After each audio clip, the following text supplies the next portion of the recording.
There are almost no men left in this world. And Liam realized this when he woke up naked in the middle of a strange forest under two moons, one of which had a pinkish glow. His body was intact, not a scratch. Yet the last thing he remembered was free-falling and the crunch of his own bones. He sits down in the wet ferns. His head isn't spinning. Nothing hurts. He feels his ribs, counting each one. They're intact. He touches the back of his head. It's dry. No blood. And then a woman's voice rings out right inside his skull. No source. No warning. Welcome to Kynora. Your role is that of a catalyst. Your task is to survive. You have no idea how valuable you are to this world. The voice falls silent. Liam stands up. The ground beneath his bare feet springs like moss. The trees around him are as thick as a car, and their bark has a bluish tint. Ferns up to his chest. He takes a step. Something crunches. A bone. He looks down and sees bones scattered all over the clearing, lots of them, so many, gnawed on, stacked up. Someone ate here regularly. Someone big. Liam quickens his pace. A crack to his right. He freezes. A woman emerges from the ferns. Then a second. Then a third. Each one is a head and a half taller than him. Shoulders like the CrossFitters he used to push around at the gym in Denver. Leather, fur, a bow as tall as a man, a spear resembling a halberd. The third is dragging the carcass of a six-legged beast with spiraling horns on her shoulders. The redhead with a scar across her cheek stops and stares at him intently. And this is where the strangest part begins. They don't attack. They circle him from the sides and examine him. One touches his shoulder with fingers as rough as sandpaper. The redhead pulls a wolfskin cloak from her shoulders and drapes it over him. Heavy, warm. It smells of smoke, blood, and pine needles. She gestures for him to follow. The anthropologist inside Liam utters a single word. Resource. They found a resource and are carrying it home. The village opens up around the bend. 40 round huts, smoke rising from the roofs, pens, and women. Women everywhere, kneading clay, scraping hides, sharpening stones, feeding children. Old women, girls, teenagers. Liam walks through the crowd and counts. 0 men, not a single one. They lead him to the largest hut. The crowd buzzes behind him, and he doesn't understand the words, but he understands the tone. Surprise, excitement, greed. Inside, sitting on the hides, is a woman who takes his breath away. Not because of her beauty, because of her size. Nearly 2 meters tall, even sitting down. A copper braid lies on the floor like a red snake. A scar runs from her jaw across her neck to her collarbone. Eyes yellow as a lynx's. Karaya Longshadow, the chief. She stands and is 2 heads taller than him. She approaches, grips his shoulder, hard, turns his face toward the light, peers into his mouth, runs her hand along his ribs and down his back. Liam wants to say they haven't even met, but only a dry click comes out of his mouth. Karaya nods. She turns to the crowd and utters something solemn, final, and the 7 women in the front row look at him the same way, appraisingly, hungrily. And then the anthropologist puts the whole picture together. A matrilineal society, a critical shortage of men. He is the only man in the entire village. He has just been assessed as a procreator. And these 7 contenders? And Karaya has just announced something like a contest for him. Liam spends the night in a small hut on the edge of the village. A guard sits at the entrance, not to keep him from escaping, to keep anyone else from entering. They guard him like the last piece of meat in a hungry winter. He lies on the animal skins and realizes a man in such a society is not a person. He is a tool, seed for the fields. They feed him, protect him, and pass him on. Liam clenches his fists. He has no intention of being a tool. For that, he needs a value that cannot be passed on to another. knowledge, skill, something that works only through his hands and his mind. He falls asleep with this thought. In the morning, something strange happens. He wakes up and understands a foreign language. Overnight. The voices behind the wall form into sentences. Someone says, "The water in the stream is cold." Another says, "It will warm up by noon." A third asks about a man, about him. He doesn't know if it's part of the catalyst's programming or a coincidence. He goes outside. He says good morning to the guard in her language. The girl flinches, her eyes widening, and she answers, blushing all the way to her neck. Liam walks toward the center and finds Karaya by the fire. She's sharpening a knife, and every strike of stone against stone echoes with pain inside him. Because he's known how to sharpen since he was 14, when his grandfather in Wyoming showed him how. But Karya isn't sharpening. Karaya is ruining it. The angle is wrong. She's removing metal from the heel instead of the blade, and every third stroke leaves a new chip. 20 more sharpening sessions like that and the knife is trash. Liam approaches. He points at the knife, then at his hands. Karaya stares at him with her yellow eyes for a few seconds. Then she holds out the knife, hilt first. Liam picks up a flat stone. He scoops up some water. He takes ash from the hearth. He mixes it into a paste and smears it on the stone. He places the blade at the angle his grandfather drilled into his muscle memory 20 years ago. And he sharpens it. Slowly, evenly, without a single chip. 10 minutes. He runs his thumb along the edge without touching it and feels the air cut at the tip. He holds the knife back. Karaya runs the blade along the hairs on his forearm. They fall. The knife passes through them as if through a void. Her pupils dilate. About 20 people are already standing around. Silently. They saw everything. Karaya looks at him for a long time. Then she quietly says 2 words. "Show me again." By evening, 3 women are sharpening knives using his method. One cuts herself because the blade is so sharp and doesn't want to hold her bloodied finger. Liam bandages her hand, and she looks at him as if he were a miracle. But he didn't perform a miracle. He did what he knew how to do. But in a world where no one else knows how to do this, there is no difference between skill and a miracle. In the evening, a woman he has never seen before comes to his hut. A woman with dark hair tied in a tight knot. Dark hair tied in a tight knot.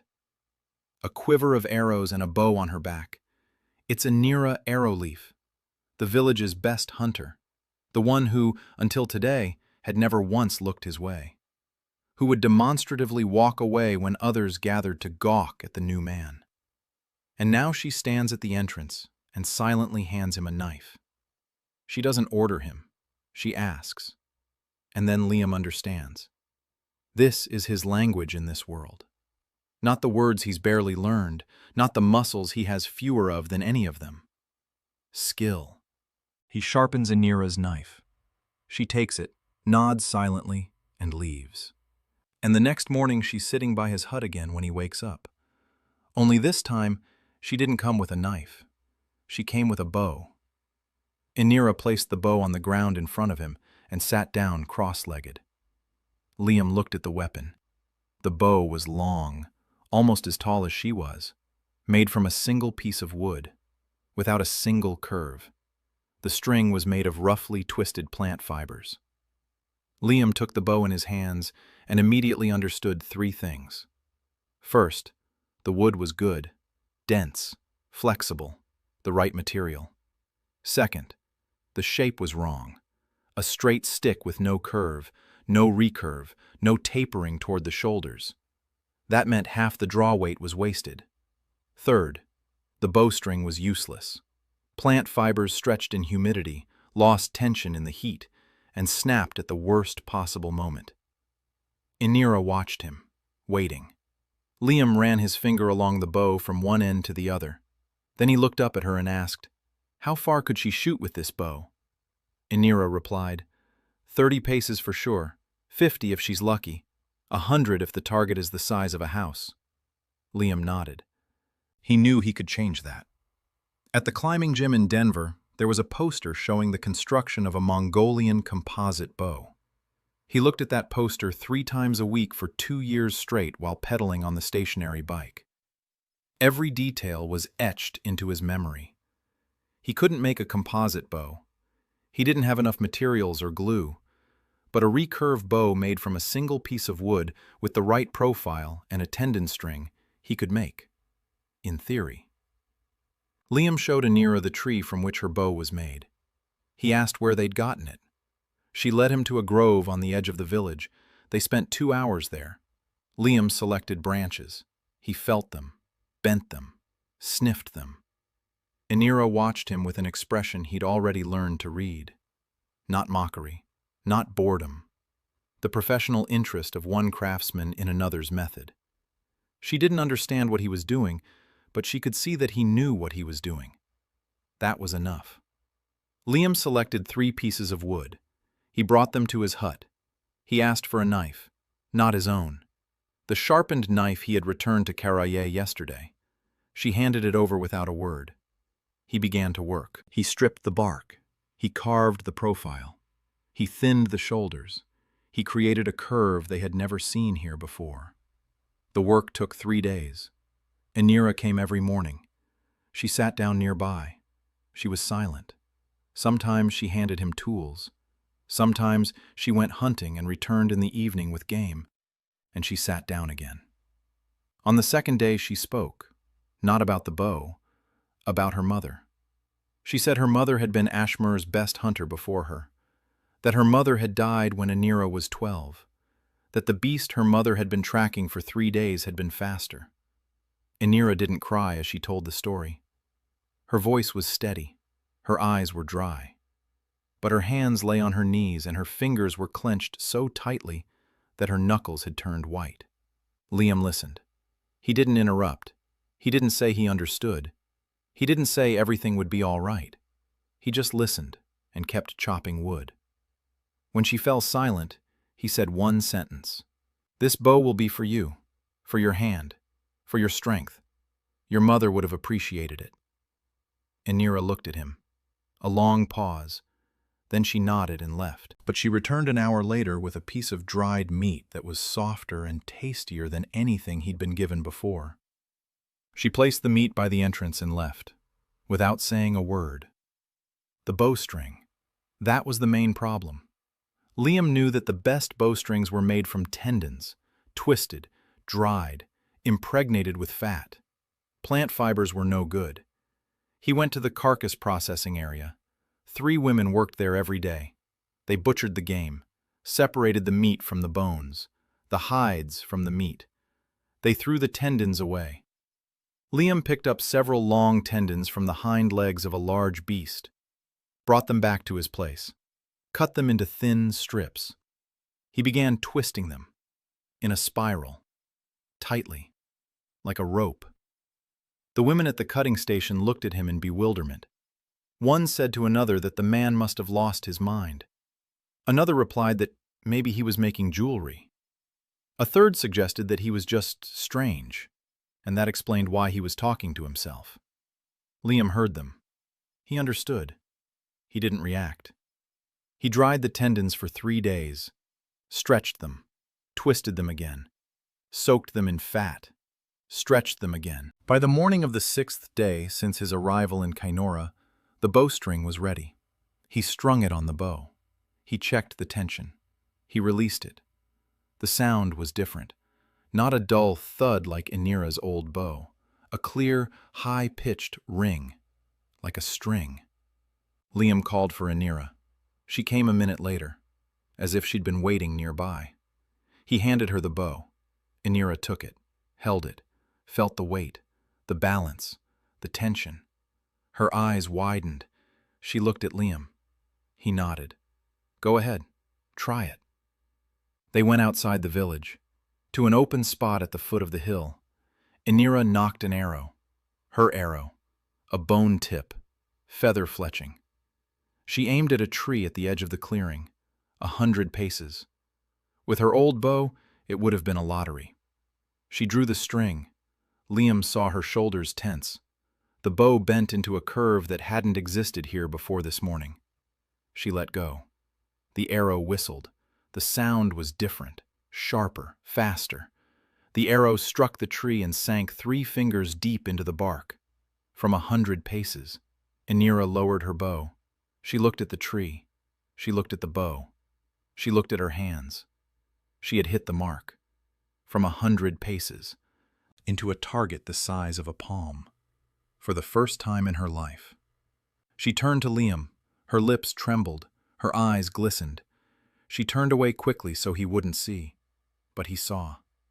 Inira Arrowleaf, Ashmer's best hunter. The woman who didn't cry when she spoke of her mother's death.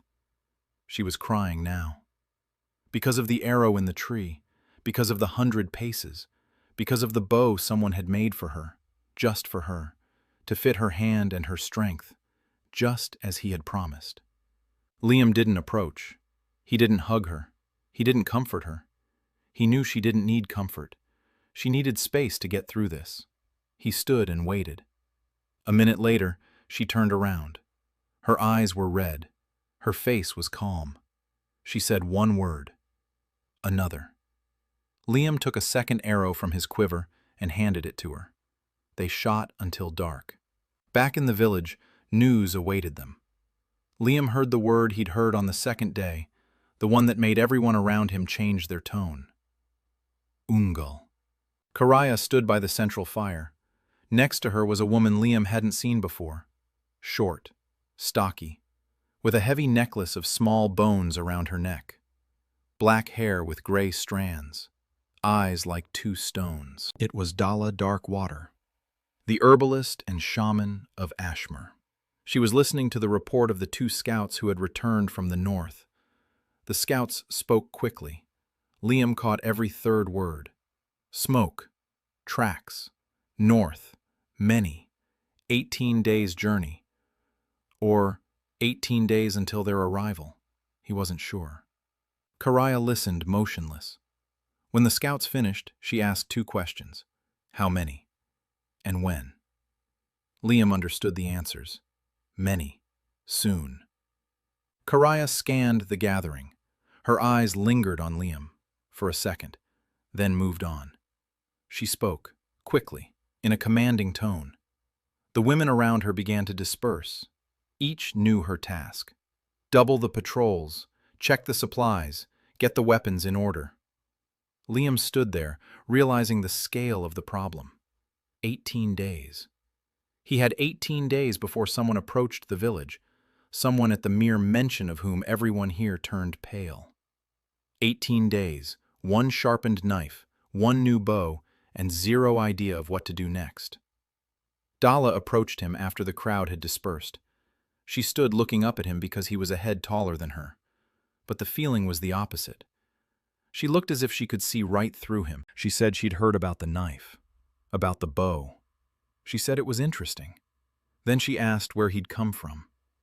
Liam replied that he'd come from far away. Dala nodded. She said that people don't show up naked in the fern forest, that she knows the old stories, that there were those who came before, long ago. So long ago that the stories have faded. Liam felt a chill run down his spine. He asked what had happened to those who had come before. Dala looked him in the eyes. She said one word. Died. And she walked away. Liam stood by the dying fire and thought about the voice in his head. The catalyst. He was the first to make it.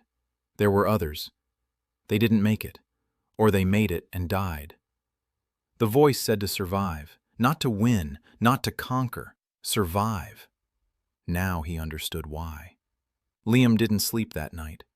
He sat at the entrance to the hut and looked out at the village.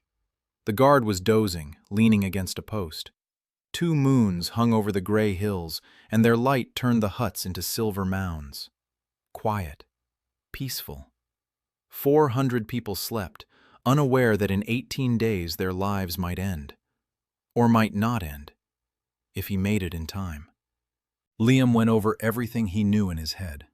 High school physics, lever, pulley, inclined plane, wheel. High school chemistry, combustion, oxidation, lye from ash, boiling, filtration. Second-year anthropology, defense of fortified settlements, earthen ramparts, moats, palisades, natural barriers, fitness, training cycles, periodization of loads, movement technique, biomechanics of impact, cooking, broths, starter cultures, marinades, drying, storage. Each piece of knowledge on its own was small, but together, they formed something the world had never seen. The question was whether 18 days would be enough. Liam knew the answer. No, it wouldn't be enough. He didn't need 18 days, but 18 months. But he had what he had. So he had to set priorities. First, weapons. New bows for all the hunters. This would double their combat range. Second, defense. An earthen rampart on at least one side. A palisade at least on the northern side.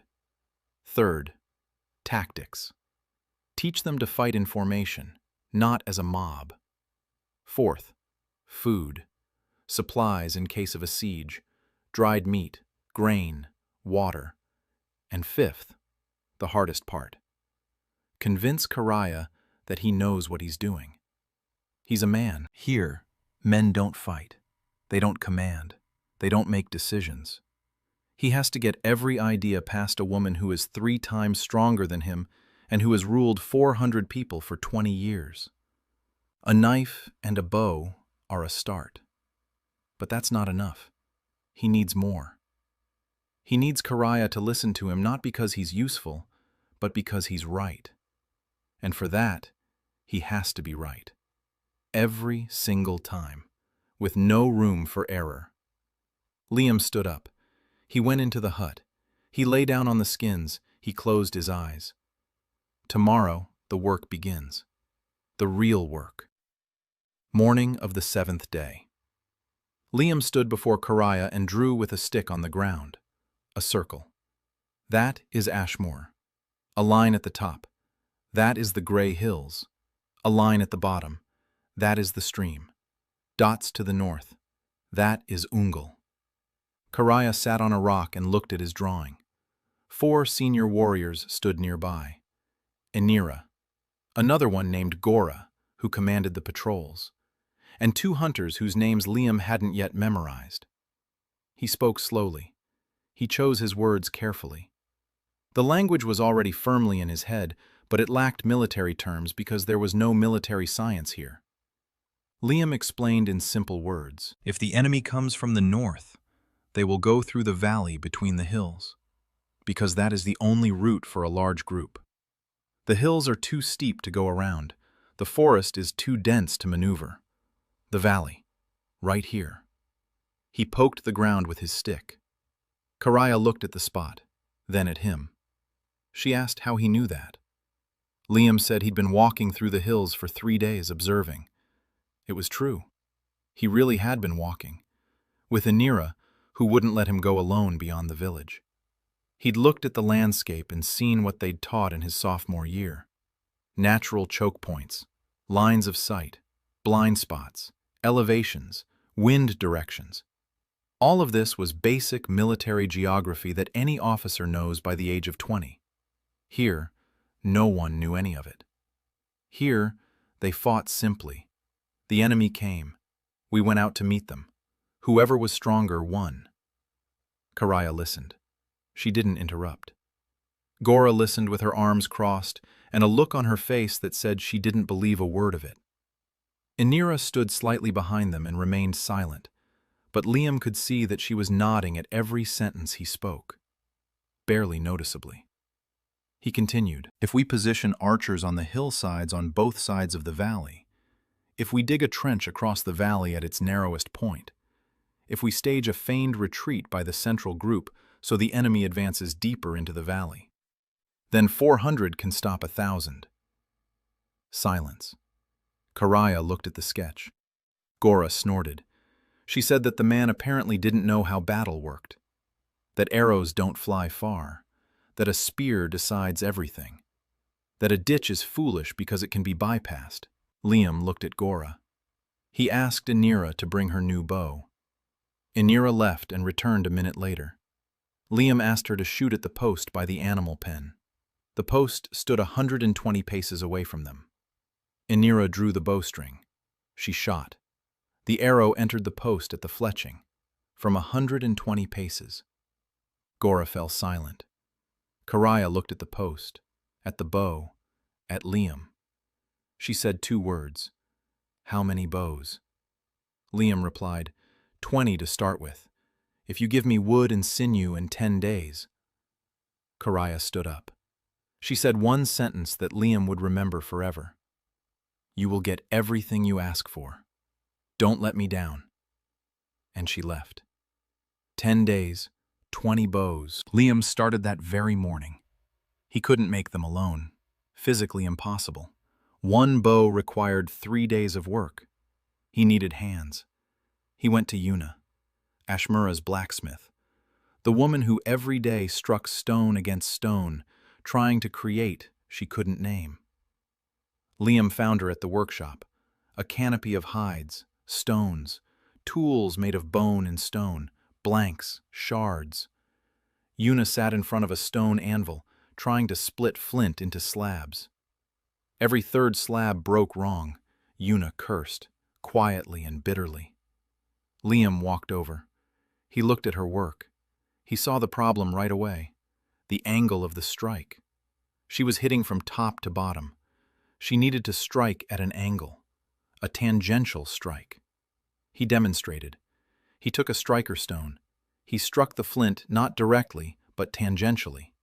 The flake broke off cleanly, thin, smooth, no cracks. Yuna stared at the flake, then at him. Her eyes lit up. Not like Inira's, not tears, fire. The hungry, greedy fire of a master who had discovered a new technique. She grabbed the striker. She repeated it. The first time was crooked. The second time was better. The third time was perfect. She held the flake up to the light. She turned it. She ran her finger along the edge. She looked at Liam. She said he needed hands for bows. He hadn't had time to ask. She already knew. Yuna gave him 3 assistants, young women from her workshop. Liam taught them. He demonstrated every step, choosing the wood, shaping the blank, the shoulder profile, the grip, the curve, the bowstring. He stood nearby and corrected them, hands to the left, knife deeper, even pressure. They learned quickly. By the 3rd day, the first assistant had made a bow on her own. Not perfect, but functional. Liam checked it, pulled it taut, released the string. A ringing sound, clear, good enough. By the 5th day, they had 8 bows. By the 8th, 15. By the 10th, 22. More than he'd promised. Each bow was marked, not with letters. There was no writing here. With notches. Liam took measurements from each archer. Arm length, grip width, draw weight. Each bow was made for a specific woman. Not just a bow for her. When the 22 archers received their weapons and went out to the shooting range beyond the village, the sound was like rain. 22 bowstrings, 22 arrows in the air at once. The targets 100 paces away turned into hedgehogs. Gora stood next to Liam, silently, for a long time. Then she turned to him and said, "All right, show me the moat." The moat. This was harder than the bows. They had no shovels, just stone hoes in their hands. Liam marked a line across the valley at its narrowest point. 200 paces from slope to slope, 2 men's heights deep, 4 paces wide, the bottom lined with sharpened stakes. The earth from the ditch to the south side. A rampart. A palisade on the rampart. Karaya looked at the markings and said it would take a moon to finish. Liam replied that they had 12 days. Karaya asked how. Liam said one word. Everyone. He meant the whole village. 400 people. Not just the female warriors. Everyone who could hold a hoe. In shifts. Day and night. Karaya was silent for a long time. Ashmur had never seen a communal effort on this scale. Every family worked for itself. Every hunting party provided its own food. A shared task for the entire village was something new, something for which they didn't even have a word. Liam found the word. He said, "We're building a wall. Not for me, not for the chief, for every child sleeping in a hut right now." Karaya looked at him. She stood up, turned toward the village, and gave an order that Ashmur had never heard before. "Everyone, to the ditch, tomorrow at dawn." Work began the next day. Liam didn't dig. His body was weaker than any woman's here, and he knew it. He stood by the ditch and directed, showed where to dig, how to dig, to what depth, how to reinforce the walls, how to set the stakes, how to build the embankment. The women worked in silence. It was hard. The stone hose broke every 2 hours. Yuna sharpened new ones without stopping. Liam kept track of the pace and realized they weren't keeping up. On the third day of work, he remembered the lever. A primitive crane, 2 posts, a crossbar, a rope, a stone counterweight. One woman with the crane lifted as much earth as 5 women carried on their skins. He built the first crane in half a day. By evening, 3 cranes were in operation. The pace doubled. Karaya came to watch. She stood silently, watching as the stone at one end of the crossbar lifted the basket of earth at the other. Simple physics. First grade. A lever. But here, it was magic. Karaya turned to Liam. Her face bore an expression he had never seen before. Not approval. Not approval. Fear. The quiet, deep fear of a person who realizes that something unknown is right beside them. She asked, "What are you?" Not who. What? Liam answered simply, "A man who knows things that have been forgotten here, or never learned." Karaya looked at him for a long time. Then she nodded and left. But that evening she sent him a double portion of food, and the guard at the entrance was replaced by 2. Shiva appeared on the 5th day of construction. Liam had seen her before, a petite, red-haired 19-year-old girl who had been following him around since day 1, the daughter of Karaya's deceased sister. She wasn't a warrior, too small, too fragile by Ashmur's standards. She carried water to the workers, handed out tools, she ran errands, and she always ended up right next to Liam. At first he didn't pay any attention. Then he noticed. She wasn't just walking beside him, she was watching his hands, watching how he worked, watching how he demonstrated, watching how he drew lines in the dirt with a stick. Her eyes followed his every movement with the eagerness of a child who had found an interesting toy. On the 5th day she approached. Liam was kneading clay to coat the stakes. The clay was coarse, full of stones, full of roots. He picked out the debris and kneaded it until it was smooth. Shiva sat down beside him. Silently, she took a piece of clay. She began to knead. Liam looked at her hands. Small, quick, deft. She was kneading the clay twice as fast as he was. And something else. She wasn't just kneading, she was feeling. Her fingers found every pebble, every root, every air bubble. Automatically, effortlessly. Liam recognized this type of hands. In his first year of anthropology, they'd shown a film about Nigerian potters, women artisans who made pottery by hand without a potter's wheel. They had hands just like these, hands that think. Shiva looked up and saw what he was looking at. She blushed. She started to pull her hands away. Liam said, "No, keep going, show me." Shiva froze. No one in the village had ever asked her to show them anything. She was little Shiva, not a warrior, not a hunter, not a craftswoman. Just a girl who carried water. And here was a man who'd appeared out of nowhere, sitting next to her in the mud and telling her to me. She showed him. An hour later, Liam knew he had found something more valuable than 20 bows. The moat was ready on the 12th day. 200 paces long, 2 men's heights deep, stakes at the bottom. An earthen rampart along the southern edge, 1 man's height high. A palisade atop the rampart. Not continuous. There wasn't enough wood for that. But every 10 paces stood a sharpened post, and between the posts were ropes strung with bundles of dry thorns tied to them. Not a wall, but enough to slow a running for 3 or 4 heartbeats. 3 or 4 heartbeats meant 3 or 4 arrows from a new bow. Liam stood on the rampart and looked out over the valley. Behind him was Ashmore. Smoke rising from the huts, children's voices, the clatter of stone, life. Before him lay the valley, empty, silent. In 6 days, Ungol scouts would pass through it. They would see the moat and the rampart and the palisade. They would see that Ashmore was ready. And they'll report back to their own. The question was what their own would do. Leave, or come in full force. Liam knew the answer. They'd come. Because rumors of a strange man were already spreading across the steppe. A knife that cuts through stone. A bow that shoots 200 paces. Both exaggerations, but that's exactly how rumors work. They wouldn't leave. They'd come for him, and for everything he brought. Liam climbed down from the rampart. He went into the village.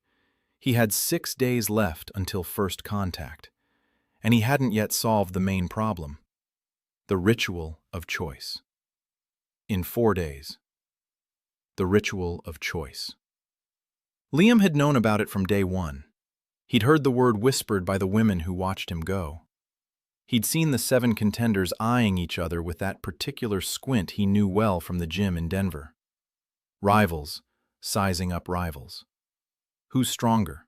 Who is faster? Who is more dangerous? 4 days before the ritual, Dalla came to him and explained. The ritual of choice is an old tradition. When a new man arrives in the village, the contenders prove their right to be with him. Through duels, through trials, through gifts. The winner receives the first night and the first right to bear children. The rest line up in line according to the results. The man does not choose. The man accepts the result. Dalla spoke evenly, without emotion, as if she were describing the weather. Liam listened and felt a wave rising inside him that he could not call anger, because anger would be too simple a word. It was more complex, a revulsion toward the system, an understanding of why it existed, and a firm resolve that he would not be a part of it. Not in this form. He asked Dalla what would happen if someone died in the duel. Dalla looked at him. She said it had happened. Not often, but it happened. Liam nodded. He asked what would happen if he refused the ritual. Dalla was silent for a long time. Then she said that had never happened. Men don't refuse. Men don't have that right. Liam said he did. Dalla looked at him with the same expression he'd seen on Karaya's face. Fear of the unknown. She said that Karaya wouldn't allow it, that the village wouldn't understand, that it would be an insult to the suitors. Liam replied that the suitors killing each other was also an insult. Dalla smiled, for the first time, a shadow of a smile on her stony face. She said that he was either the smartest man she'd ever seen or the dumbest. Liam spent the next 3 days preparing, not for the ritual, for the speech. He gathered his words, learned the turns of phrase, rehearsed sentences in a whisper in his hut at night. He already had a firm grasp of the language, but a public speech isn't a conversation by the campfire. He needed the right words, words that would reach not the head, but the gut. He recalled his anthropology lectures, how rituals change, from within, not by abolition, but by reformatting. You don't say this ritual is bad, you say this ritual could be better. You don't reject tradition, you expand it. At the same time, he worked. For 2 days he didn't leave Yuna's workshop. He was making gifts, not ritual offerings as custom demanded, personal items. For each of the 7 suitors. For Karaya, a sleeping skin. He knew she slept poorly. He saw the shadows under her eyes every morning. He saw her tossing and turning on the stiff hides as he passed her hut. He took the softest hide he could find. He traded for it with one of the hunters in exchange for sharpening 3 knives. He sewed it with a bone needle. He lined it with fur on the inside. He made it a handspan longer because Kariah was taller than any. He sewed a flap on the left side because she slept on her left side, and her arm needed somewhere to go. A week's work. His fingers were cut to the bone, but it was done. A gift for Anira had already been made. A bow. For Shiva, he made a bowl, a special one. He noticed that her right wrist hurt from the heavy wooden spoon everyone used to eat with here. He took a deer antler, carved a spoon, a light one, with a handle curved to fit a small palm. The spoon weighed 1/3 as much as the wooden one. Shiva didn't know it was for her. Not yet, anyway. For Dala, he brought a stone. Not just any stone. He found it in a stream, flat, smooth, with a natural indentation in the center. A perfect mortar for herbs. Dala used to grind herbs in a rough wooden bowl that absorbed the juices and ruined the mixtures. A stone mortar absorbs nothing. For you, he drew a sketch. On a flat piece of clay with a sharp bone. A sketch of a stove. Not a fire. Not a hearth. A stove with a chimney and adjustable draft. Yuna wouldn't be able to build it today, but the sketch was a promise. For the 2 remaining contenders, whom he knew less well, he made sharpened knives. Good ones. The best he had ever made, but impersonal. And that was the difference. The 5 gifts were for specific people. 2 gifts were for everyone. The contenders would notice. They would definitely notice. The day of the ritual. The 10th day in Canor. Morning. The sun rose over the gray hills and illuminated the square in front of Kariah's hut. The whole village had gathered, 400 people, children on their mothers' shoulders, old women on the rocks, warrior women in the front rows. The 7 contenders stood in a semicircle. Liam knew all their names now. Kariah in the center, Anira on the right, Shiva on the far left, Dala slightly behind, Yuna next to Dala. The other 2, Tarva, stocky, silent, a hunter from the 2nd patrol, and Nessa, tall, sharp, with a bad temper and quick hands. Nesu was the most dangerous of them all. Liam saw how she looked at Shiva, like a predator eyeing its prey. To her, Shiva was the weak link, the one to be taken out first in a duel. Kariah stepped forward. She raised her hand. Silence fell over the square. She spoke, in a ritualistic voice, low, deep. She uttered words that sounded centuries older than she was. Tradition, blood, right, power, honor. Liam stood and listened, waiting for his moment. Kariah finished her introduction. She turned to the contenders. She announced that the first duel was about to begin. Nesu versus Tarva. Tarva turned pale. Nesu smiled. Liam stepped forward. 400 people turned to him. The silence grew thicker. A man had stepped out of line. A man had spoken at the ritual. This had never happened before. Liam opened his mouth and spoke, slowly, clearly, each word separately. He said he had come here from nowhere, that he did not know this world, did not know these people, did not know their customs, that in 10 days he had seen more strength and more dignity than in his entire previous life.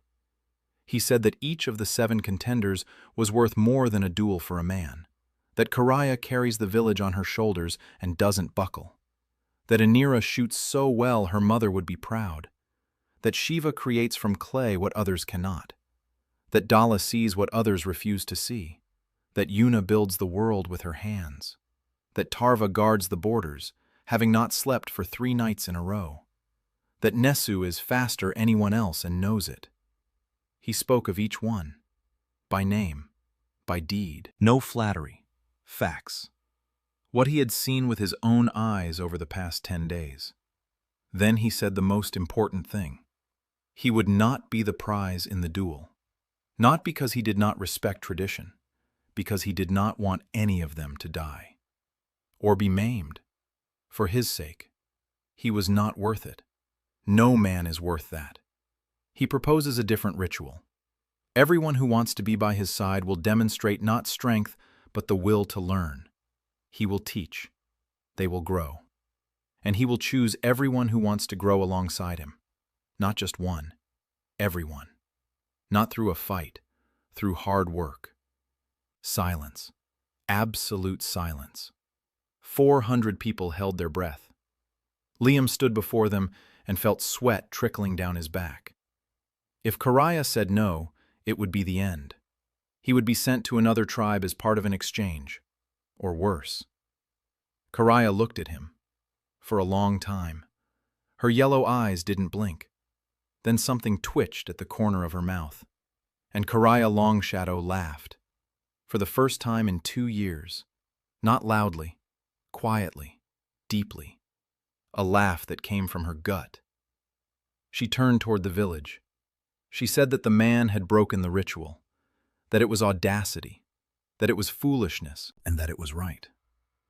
The ritual of choice has been reformatted. No duels, a trial by labor.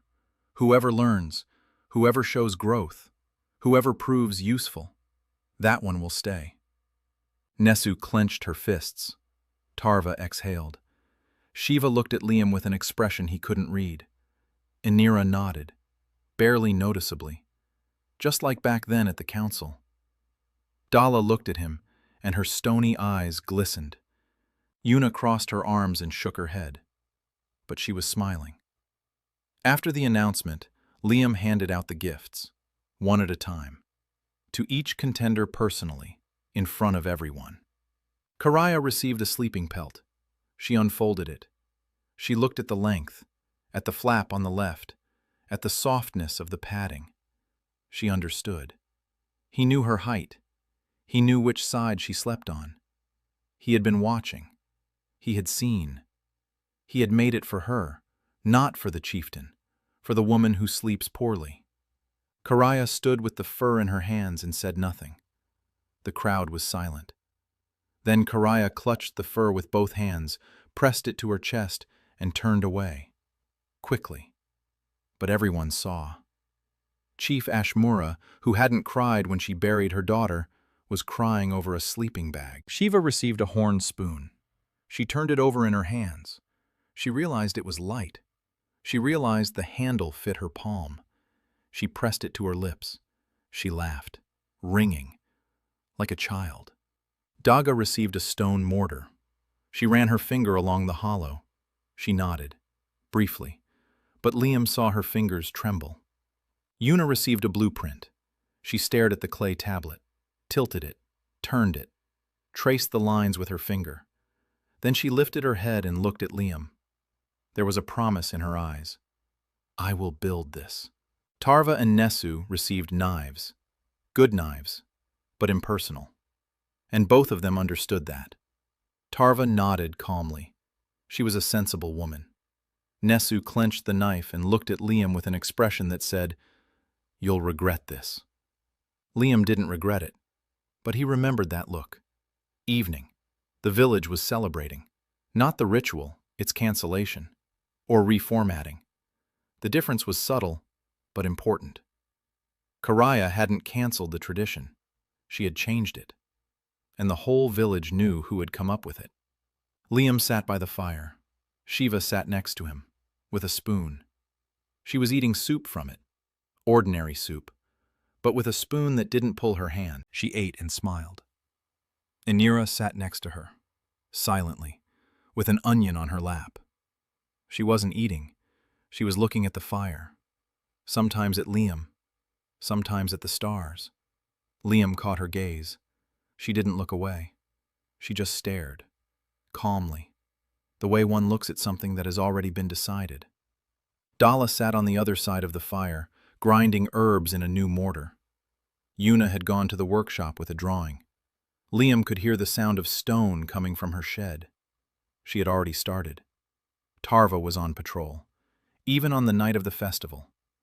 Nesu had left early, without saying goodbye. Karaya sat alone by her hut, on a new sleeping mat, which she had spread out right on the ground, not inside, outside, so everyone could see. 4 days after the ritual, the 14th day in Kanor, Liam stood by the stream and watched Shiva knead the clay. Her hands moved quickly and precisely. In 3 days, she had made 20 pots, smooth, thin-walled, without cracks, each one better than the last. Liam watched her and thought about the potter's wheel. The simplest of designs, a disc on an axle, a flywheel at the bottom, a bearing made of polished stone.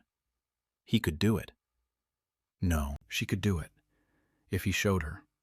He crouched down beside her, drew with a stick in the wet sand. A circle, an axle, a disc, a foot pushing the flywheel. Shiva watched. Her eyes widened. She asked what it was. Liam said, "This is what will make you better." She stared at the drawing for a long time. Then she lifted her head, and her face bore the same expression Liam had seen on Yuna's when he showed her the tangential strike on flint. Hunger.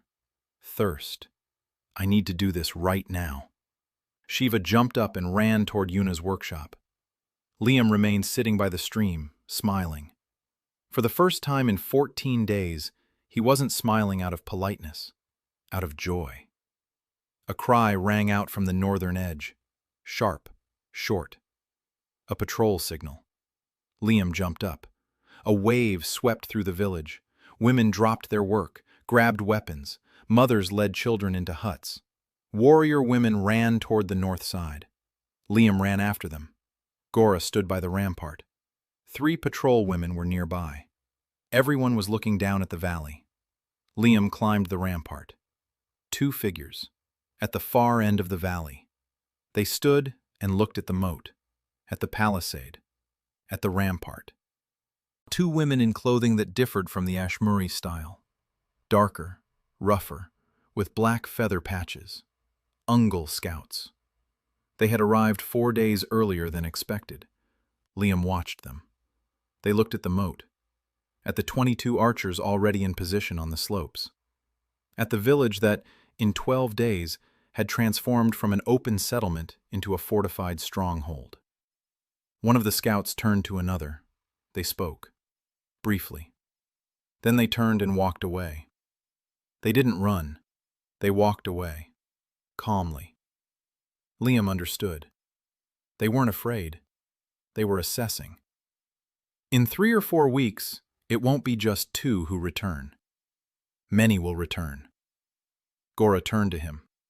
For the first time, she looked at him without suspicion. She said he had been right about the valley. They had come through the valley. Liam nodded. There was no time for celebration.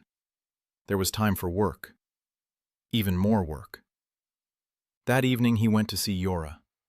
The old herbalist lived in a small hut on the edge of the village. 80 years old, maybe older. No one knew for sure. Toothless, almost blind, hands like the roots of an old tree.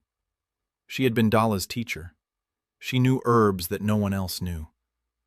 And she was dying. Slowly. Not from illness. From not being able to eat. She had no teeth left. The food in Ashmore was tough.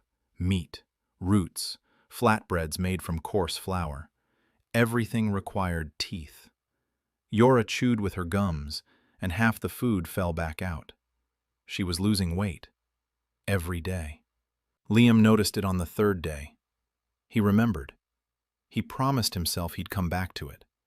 Now he was back. He came to Yora's hut with a pot. The pot held broth, 12 hours of simmering.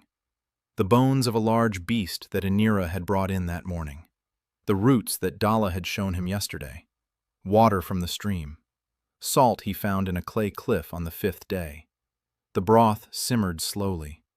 Over coals, not over an open flame. Liam skimmed off the foam, added water, strained it through a cloth twice.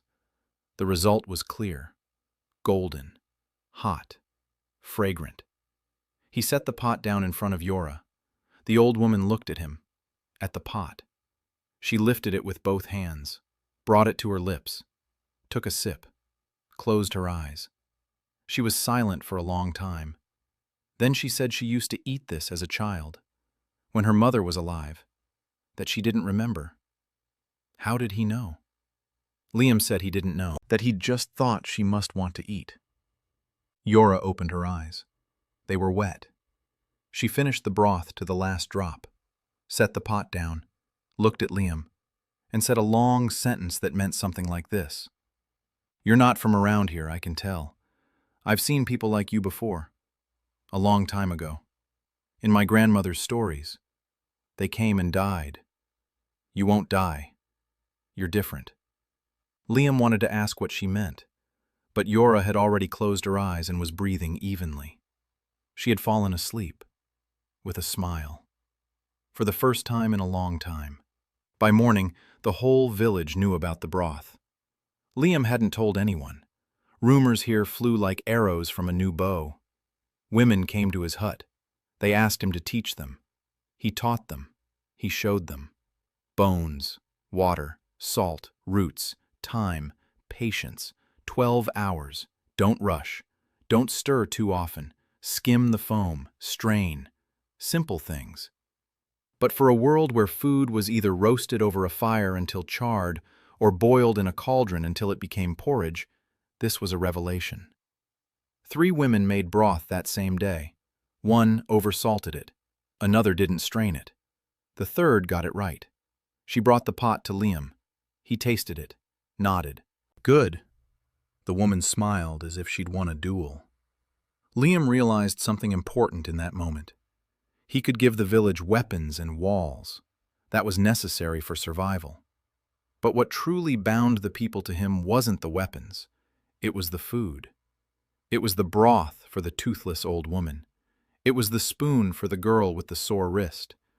It was the sleeping bag for the woman who couldn't sleep. Little things. Little things for specific people. Every little thing was a thread. Each thread bound him to the village more firmly than any moat. Dalla came to him at sunset. She brought a bundle of dried herbs and the stone mortar he had given her. She sat down beside him. She began grinding the herbs, in silence. Liam sat beside her and looked out at the valley. The pause was long, comfortable. 2 people who didn't feel the need to fill the silence with words. Then Dalla spoke, quietly, without turning around. She said the world was sick. Liam looked at her. She continued. She said that with each generation fewer boys were being born. That 30 years ago in Ashmore, 8 boys were born in a year. 20 years ago, 5. 10 years ago, 2. This year, not a single one. Liam listened. A chill ran down his spine, not from the evening wind. Dalla said that her teacher, Yora, remembered her grandmother's stories. That there used to be more men. That once upon a time, long ago, there were equal numbers of men and women. That then, something happened. And since then, there have been fewer and fewer men. Liam asked what had happened. Dalla shook her head. No one knows. The stories have been erased. Only fragments remain.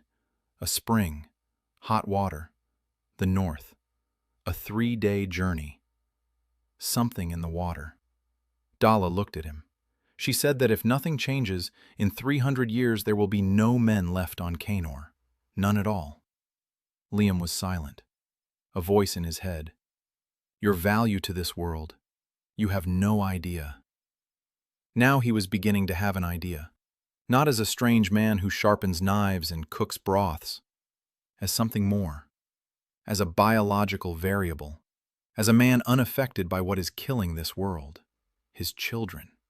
If there are children. They could be born normal. Boys and girls. An equal number. For the first time in 1,000 years. He hadn't told Dalla this, not yet, because he wasn't sure.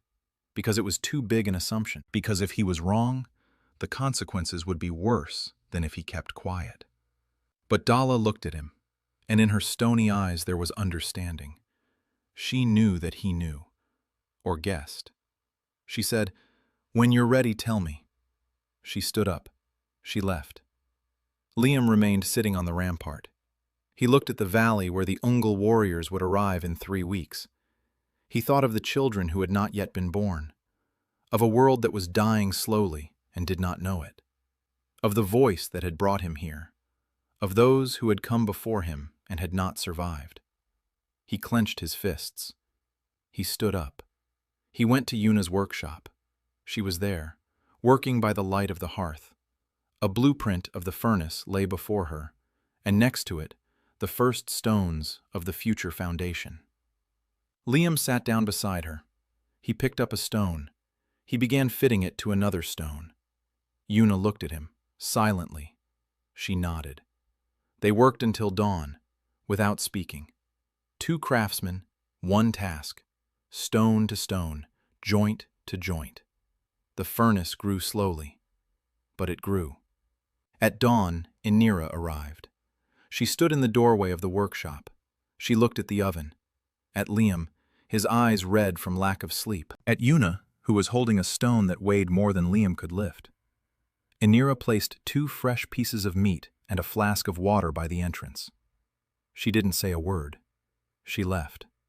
An hour later, Shiva arrived. She brought a pot of porridge, hot. She set it down next to the meat. She smiled at Liam. She ran off. 2 hours later, Dala arrived. She brought ointment for his hands. Liam's hands were worn down to blisters from working with the stone. Dala silently took his hands. She applied Cliv. She bandaged them with thin strips of leather. Her fingers were warm and steady. Liam said thank you. Dala nodded and left. 3 women, 3 acts of care. Meat, porridge, ointment. Each brought what she knew how to do. Each came on her own, without any prior arrangement. Liam sat in the workshop with his hands bandaged, eating porridge and meat, and thought, this is it. This is how it works. You do things for them. They do things for you, not because they have to, because they want to, because you were the first to do something for them. Threads, hundreds of threads, each one thin, together, unbreakable. Yuna was chewing meat nearby and looking at the furnace blueprint. She said the foundation would be ready by evening. Liam nodded. On the horizon beyond the gray hills, the sun was rising into a foreign sky. Somewhere in the north, 2 Ungol scouts were heading back to their camp with a report about the village that had grown teeth. Somewhere in Liam's head, a voice was silent. But the silence was different, not empty, expectant. The kiln was ready on the 17th day. Yuna laid the last stone at dawn and took a step back. Liam stood nearby and looked at the structure that hadn't existed in this world until last night. The stones fit tightly together. The cracks were sealed with clay mixed with sand. The chimney rose at an angle. A flat stone damper hung on a leather loop. The firebox was at the bottom. The firing chamber was at the top. Yuna placed her hand on the warm side of the oven. She ran her palm over the stone. Her hands, scorched to the elbows, were trembling. Not from fatigue, from impatience. Liam nodded. Light it. Yuna stuffed dry grass and wood chips into the firebox. She struck a spark with flint. The fire caught. Smoke rose up the chimney. Not in her face. Not in her eyes. Upward. Yuna watched the smoke as if it were a miracle. Her whole life she had worked over open fires, swallowed smoke, squinted, coughing. The burns on her hands were from a fire that radiated heat in all directions. The stove radiated heat inward, directed, controlled. Yuna turned to Liam. Her eyes were red, not from the smoke, but from something else. She said she'd known her whole life that things could be better, that they should be better, that her hands could do more if the fire obeyed her. Now the fire obeys her. Liam put his hand on her shoulder. Her shoulder was as hard as the stone she worked with. He said this was only the beginning. Yuna nodded. Then she turned away and began loading Shiva's pots for the first firing. Shiva came running a minute later. She heard the kiln running and rushed over with her hands wet from the clay. 3 teenage girls who had been helping her knead the clay for the past week ran after her. Shiva saw the kiln. She saw the chimney. She saw the fire burning inside instead of outside. She turned to Liam with an expression he had already learned to recognize. "I need to right now." Liam stepped back. Shiva and Yuna worked together. Yuna controlled the fire. Shiva loaded the pots. The first firing lasted 4 hours. When Yuna opened the kiln and took out the first pot, the village was already standing around the kiln in a tight circle. The pot was different. Liam could see the difference. Everyone could. Ashmur's usual pottery was gray, porous, fragile. This pot was reddish-brown, solid, resonant. Yuna tapped it with her fingernail, and the pot rang like a bell. Shiva took it in her hands. She turned it over. She poured water into it. Not a single drop spilled out. The sides didn't leak. For the first time in Ashmur's history, a pot held water without being soaked in grease. Shiva pressed the pot to her chest and laughed, loudly, ringing, just like her pot. The 3 teenage girls behind her exchanged glances, and Liam saw in their eyes the same thing he'd seen in Yuna's: hunger. They wanted to learn. They wanted to make one just like it. Karaya came to the kiln around noon. She examined the structure. She touched the walls. She peered into the chimney. She looked at the pots. She tapped each one with her fingernail. She heard the ringing. She turned to Liam. She said that traders from the southern villages came once every 2 months, that they trade hides for salt, that pots of this quality can be traded for anything.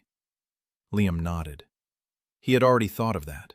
Trade, not war. Trade makes allies faster than victories. He asked Karaya when the next traders were expected. She said in 20 days. Liam said that by the time they arrived, Ashmur would have something to trade. Karaya looked at him for a long time. Then she asked quietly so no one around could hear, "You know what you're doing?"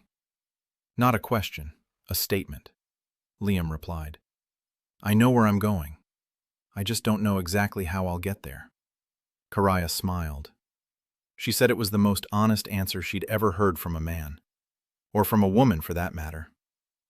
Nesu struck on the 19th day. Not Liam. Shiva. Liam found out when he heard a scream from the animal pens. He ran through the village, his heart pounding not from running but from fear. He found Shiva on the ground, a split lip, a bruise on her cheekbone. The clay she'd been carrying was scattered around her. Nesu stood over her. The 3 women standing nearby didn't intervene. They just watched. Here, that was normal. Suitors settling their differences, not their business. Liam approached. He helped Shiva to her feet. He looked at Nessa. Nessa looked at him defiantly, waiting for him to speak, for him to act. Liam said nothing to Nessa. He turned to Shiva. He asked if it hurt. Shiva shook her head. Her lip was bleeding. Her eyes were wet, but she wasn't crying. She clenched her teeth and didn't cry. Liam led her over to Dala. Dala tended to her lip. She applied a cold compress to her cheek, silently. Then she looked at Liam. She said that Ness was dangerous, that she had already injured a girl last year in a dispute over a spot on the patrol, that Karai had punished her back then. But Nesu hadn't changed. Liam listened. He thought. The anthropologist inside him weighed his options. Go to Karaya and complain. No, that would make him weak, and tie him to Karaya as his protector. He would lose his autonomy. Talk to Nesu directly. No, she wouldn't listen. She isn't afraid of words. She's only afraid of strength. And he. A third option. Liam thought for a long time. Then he went to Gora. Gora was sitting by the fire, mending the strap on her spear. Liam sat down beside her. Gora glanced at him. Over the past few days, her attitude had shifted from hostile to wary, yet respectful. The trench was working. The bows were working. The man knew what he was doing. but he was still a man. And Gora still wasn't used to talking to men as equals. Liam spoke up. Not about Ness, about the defense. He said the archers were excellent shots, that the moat was reliable, but there was a problem. Close combat. If the enemy crossed the moat, if they reached the walls, then it wouldn't be bows that decided the outcome, but spears and knives. And that's where Ashmer needed training. Gora listened. She nodded. She understood that. Liam continued. He said he could teach technique, not strength. They had enough strength. Technique. How to stand, how to move, how to strike so that every blow lands. Gora asked how he knew this. Liam told the truth. That in his world, he taught people to move correctly. That the biomechanics of a strike is not magic, but science. Angle, body weight, point of support, line of force. Gora didn't understand half the words, but she got the gist. He was offering training. She agreed. Then Liam added, almost as an afterthought, that the training should be for everyone, including Ness, especially Ness. Because Ness is fast and strong, and if that strength is channeled correctly, she'll become Ashmer's best fighter. Gora looked at him closely. She wasn't stupid. She understood what he was doing. He isn't complaining about Nessu. He's giving Nessu a place, a role, a purpose. Gora smirked. She said he was cunning, for a man. Liam shrugged and said that cunning is what's left when there are no muscles. Training began on the 20th day. Liam stood before 12 female warriors on the training ground behind the village. Among them were Gora, Inira, Nessu, and 9 others. He felt like he was in a gym in Denver, except his clients were a head taller than him and could break his arm with one hand. He started with the basics: stance, feet shoulder-width apart, center of gravity low, knees slightly bent, back straight. He demonstrated on himself. They repeated it. Crooked, wrong, as always on the first try. Liam approached the first one, corrected her stance, hands lower, feet wider. That's it. He approached the second one. Turn your hips out, relax your shoulders. To the third, to the fourth, to Ness. She was standing in a stance she thought was correct. Feet close together, arms high, weight on her toes, ready to jump. Fast, but unstable. One push and she's on the ground. Liam looked at her. Ness looked back defiantly. He didn't say her stance was bad. He said she was fast, that it was obvious, that her speed was her weapon. But a weapon without a foundation misses the mark. He asked her to strike him in the chest with her palm. Ness raised an eyebrow. Then she struck. Fast. Hard. Liam wouldn't have been able to dodge even if he'd wanted to. The blow hit his chest and knocked him back 2 steps. It hurt. Very painful. But Liam held his ground, because he was standing correctly. Feet wide, center of gravity low. He returned to his spot. His ribs ached. He said, "Good. Fast. Hard. Now try it like this." And he showed her how to shift her weight from her back leg to her front leg at the moment of impact. How to rotate her hips. How to put her whole body into the strike, not just her arm. Nessu tried it. On the sandbag, not on him. The bag flew 3 steps away. Before, it had only moved 1. Nessu looked at the bag, at her fist, at Liam. Something had changed in her eyes. Not respect, not yet. But the challenge had changed. Not hostile, professional. She wanted to know more. Liam showed her more. A week of training, every day, stances and strikes in the morning. In the afternoon, spear work. In the evening, reviewing mistakes. Liam didn't fight. He stood nearby and corrected her, adjusted her footwork, moved her shoulders, showed her the angle. His body was weaker than any of theirs. But his eyes saw what they didn't. The line of force from the foot, through the hip, through the shoulder, to the fist. The point of balance. The moment when the body is ready to strike, and the moment when it is open. Over the course of a week, Gora's striking power doubled. She didn't get stronger, she became more precise. The same muscles, the same weight, but the right angle and the right transfer of force. Physics, not magic. After the 7th day of training, Gora came to him in the evening. She sat down next to him, silently. Then she said she'd been wrong, that he knew more about combat than she'd thought, that he wasn't a warrior, but he made warriors better. Liam took that as the highest compliment he'd ever received in this world. The 25th day, almost a month. Liam sat by Yuna's kiln and helped her adjust the second chamber. It was his idea, a 2-chamber kiln, the lower one for pots, the upper one for else. He hadn't said exactly what yet. Yuna worked in silence. She had grown accustomed to him, accustomed to the silence between them, which was not empty. They thought of different things but worked together, and their hands knew what to do without words. Liam passed a stone. Yuna caught it. Yuna smoothed the clay. Liam handed her water. Rhythm, like in a dance that didn't exist here. Yuna spoke first, quietly, without turning around. She said she'd spent her whole life striking stone against stone and knew she was capable of more. That her hands were asking for she couldn't name. That his appearance was like an answer to a question she'd been asking for 20 years. Liam was silent. He listened. Yuna turned. Her light eyes were serious. She said the upper chamber. It's for metal. She didn't ask. She knew. Yuna saw how he looked at the ore by the cliff, saw how he picked out stones of a certain color, saw how he hid them in the corner of the workshop. Liam looked at her, nodded. Yes, for metal. Yuna said one word. Show me. He couldn't show her right now. The temperature wasn't high enough.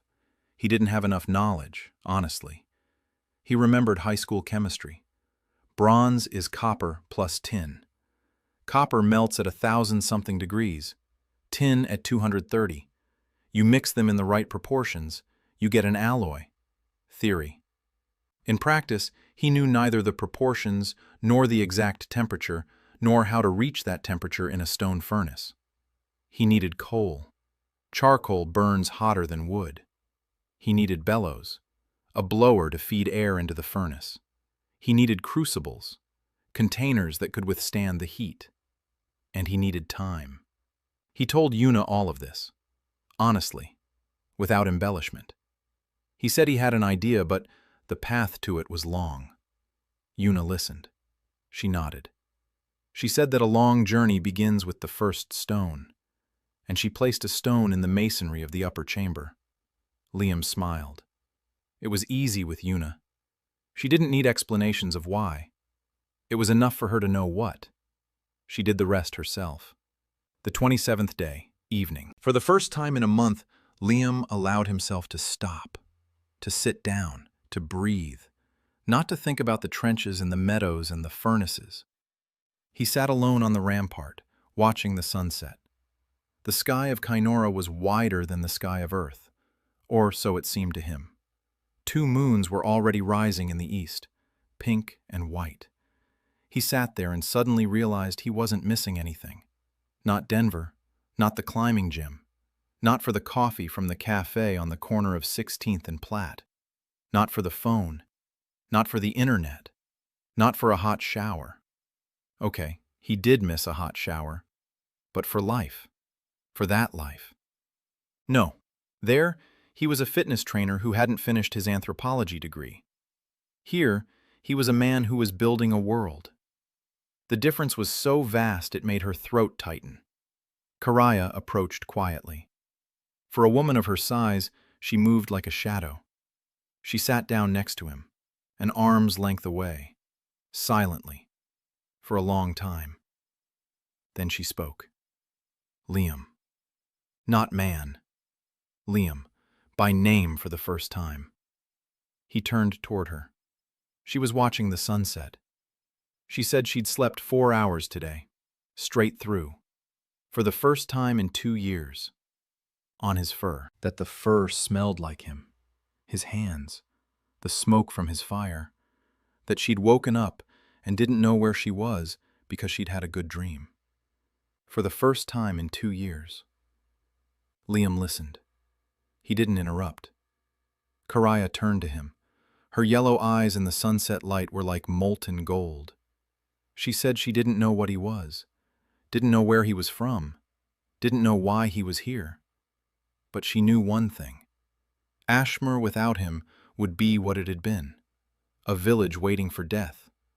Ashmore with him was something else, something she couldn't find the words for. Liam said quietly, "Try." Karaya was silent for a long time. Then she said one word, "Hope." They sat side by side on the embankment, an arm's length apart. The sunset was fading. The moons were rising. Liam didn't reach out, and Karaya didn't reach out either. It wasn't time yet. They both knew it. But they both knew that the time would come. The 30th day. A month in Canor. Liam stood by the central fire and counted. 22 new bows. A ditch across the valley. A kiln with a chimney. 30 pots of a new quality. 12 female warriors with mastered techniques. A 10-day supply of dried meat. 5 cranes for earthworks. 1 stone mortar for Dala. 1 horn spoon for Shiva. 1 sleeping bag for Karaya. And 0 bronze. 0 wheels. 0 saddles. 0 stirrups. The list of what hadn't been done was longer than the list of what had been done. But the village was already different. He saw it every day. The women moved differently, faster, more confidently. The archers went to the shooting range of their own accord. Yuna stayed up all night, not out of anxiety but because of her work. Shiva sculpted from morning till night, and 3 teenage girls sculpted alongside her. Gora stopped frowning when she saw him. Even Nesu. Nesu was the first to arrive at every training session and the last to leave. Her strike had become clean, precise. She now struck not with her hand, but with her whole body, and the sack of earth flew so far that they tied it to a post with a rope. Liam didn't trust Nesu, but he respected her, and she could sense it. Bread arrived on the 23rd 12th day. Liam had been thinking about it since the first week. Here they ate flatbread made from coarse flour. The flour was made from wild grain harvested in the fields south of the village. The grain was ground between stones, coarsely, with shards of stone in the flour. The flatbread was kneaded with water, baked on a stone by the fire. The result was flat, hard, and tasteless. Liam knew about sourdough. Flour plus water. Leave it in a warm place. Wait. Natural yeast from the air would do the rest. Theory. He tried it on the 25th day. He mixed the flour with water. He set the pot by Yuna's stove, covered it with a cloth, waited. On the second day, a smell appeared. Sour. Alive. On the third day, the mixture rose. Bubbles. Liam sniffed. Sourdough starter. It's working. He took the starter and kneaded the dough. Flour, water, sourdough starter, salt. A lot of salt by Ashmore standards. He kneaded for a long time. He beat the dough against a stone. He folded it. He beat it again. His hands were weaker than any woman's here, but the dough didn't require strength. The dough required patience. He let the dough rise. An hour. He kneaded it. Let it rise again. He shaped a loaf, round. He made slashes on top, for beauty and so the crust wouldn't crack. He put it in Yuna's oven. He closed the damper. The smell appeared 10 minutes later, and it changed everything. Liam stood by the oven and watched as the village gathered around him. One by one. The women stopped working. They approached. They sniffed the air. They looked around. The children tugged at their mother's hands. Karaya came out of her hut and walked toward the oven with an expression on her face that Liam had never seen before. Confusion. The smell of bread. That smell that didn't exist here. Warm, sweet, rich. a promise of something they didn't know but wanted. Liam opened the door. He took out a loaf. It was golden brown. The crust cracked cleanly along the slits. The crumb inside was soft, porous, springy under his finger. Liam broke the loaf in half. Steam burst out, and the scent grew 10 times stronger. He held out the first piece to Karaya. She took it, looked at it, took a bite, chewed slowly, closed her eyes, opened them, looked at the piece in her hand, then at Liam, then at the piece. Liam handed out the bread to everyone standing nearby. The pieces ran out in a minute. There were too many people, not enough bread. Those who received it ate in silence. Those who didn't stood and watched. And the smell hung over the village like a banner. Karaya finished her piece. She turned to Liam. She said, "How much can you make?" Liam replied, "As much as the flour will allow." Karaya nodded. She turned to the 2 women in charge of harvesting the grain. She gave the order. 30 people go out to the field tomorrow. Not 10, as usual. 30. We need 3 times as much grain. Liam realized that bread had become something more than just food. Bread had become politics. For the next 2 weeks, he baked. Every day. He taught 4 women. He showed them the sourdough starter. He showed them how to knead. He showed them how to feel the dough with their hands. When it was ready. When it wasn't. Shiva turned out to be the best. Her hands, which were skilled at sensing clay, sensed the dough even better. A week later, Shiva was baking bread as well as Liam. 2 weeks later, better. She began to experiment, adding roots, seeds, dried berries. Her bread with berries and wild honey became the first dessert in the history of Ashmore. The children stood by the oven every morning and waited. Shiva handed them pieces, and they ran off squealing with joy. Liam watched and saw how Shiva was changing, the little red-haired girl who carried water, who was too small and too weak to be a warrior. Now there was a line at the oven every morning. To her, to Shiva, who fed the village, who did what no one else could do anymore.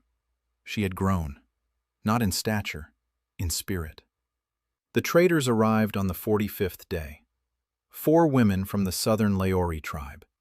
With them were 2 pack horses, rough, thick creatures with broad hooves. The traders brought salt, leather sacks stuffed with coarse, large-grained salt. They expected to trade the salt for hides as usual. They didn't expect what they saw. A ditch, a rampart, a palisade, a stove with a chimney, and pots. Liam stood next to Karaya as the merchants inspected the goods. 30 pots from the latest firing, 10 loaves of bread, 5 sharpened knives. The older merchant woman picked up a pot. She tapped it with her fingernail. She heard a ringing sound. She poured water into it. Not a drop. Her eyes widened. She looked at Karaya. She asked where it came from. Karaya looked at Liam. Liam did not step forward. He stood behind her. He was silent. Karaya said that Ashmore had learned something new. The merchant didn't ask for details. She wasn't stupid. She saw the man standing behind the chieftain. She saw that the village had changed. She offered 10 pots worth of salt, as much as she usually gave for 20 of the best hides. Karaya refused. She asked for double, and 2 sacks of seeds. The merchant haggled for an hour. Liam stood and listened, studied. The language of trade was different, fast, harsh, with pauses that meant more than words. Karaya was a good negotiator, but Liam saw the moments where she faltered, where the merchant seized the initiative, where Karaya's pause was a weakness, not a strength. He took note. Next time, he would be ready. The deal was closed. 10 pots, 5 knives, 3 loaves of bread. In exchange, Ashmore received a double portion of salt, 2 sacks of wild barley seeds, and information. The merchant shared the news. Liam listened over Karaya's shoulder. The Ungal horde is gathering forces in the north. 3 small tribes have already been absorbed over the last season. The men were taken. The women who resisted were killed. The rest were incorporated into the horde. Ungaya 8. Scars announced that by next season she would take all the tribes up to the Grey Hills. The merchant said this in an even voice, businesslike. For her it was news. For Karaya it was a death sentence. Liam saw her fingers turn white on her knees. He saw her jaw clench, but her voice remained steady. Karaya thanked the merchant and dismissed her. When the merchants left, Karaya sat by the fire and was silent. For a long time. Liam sat down beside her. He didn't speak. He waited. Karaya said, 1,000 warriors, maybe more. We have 400. Of those, 200 are fit for battle. Liam replied, 200 with the right bows, the right technique, and the right positioning are worth thousands in open terrain. Karaya looked at him. There was a question in her eyes. Do you believe that? Liam replied, I believe in what we can accomplish in the time we have. Karaya nodded. She stood up. She squared her shoulders. She walked toward her hut. To give orders. To double the patrols. To triple the supplies. To keep building. Liam watched her go. 2 meters tall, copper braid, a scar from her jaw to her collarbone. A woman who carried 400 lives on her shoulders and didn't buckle. He thought that if someone in Denver had told him he'd admire someone so much, he would have laughed. Here, he was in no mood to laugh. The 50th day. Liam thought about the wheel. Not abstractly, specifically. He saw the women hauling logs on their shoulders, heavy, slow. 5 women per log. He saw them carrying water in leather bags on their backs. 2 trips a day to the stream and back. 4 hours of work that could be cut down to 1. If there were a wheel. The problem was the axle, not the wheel itself.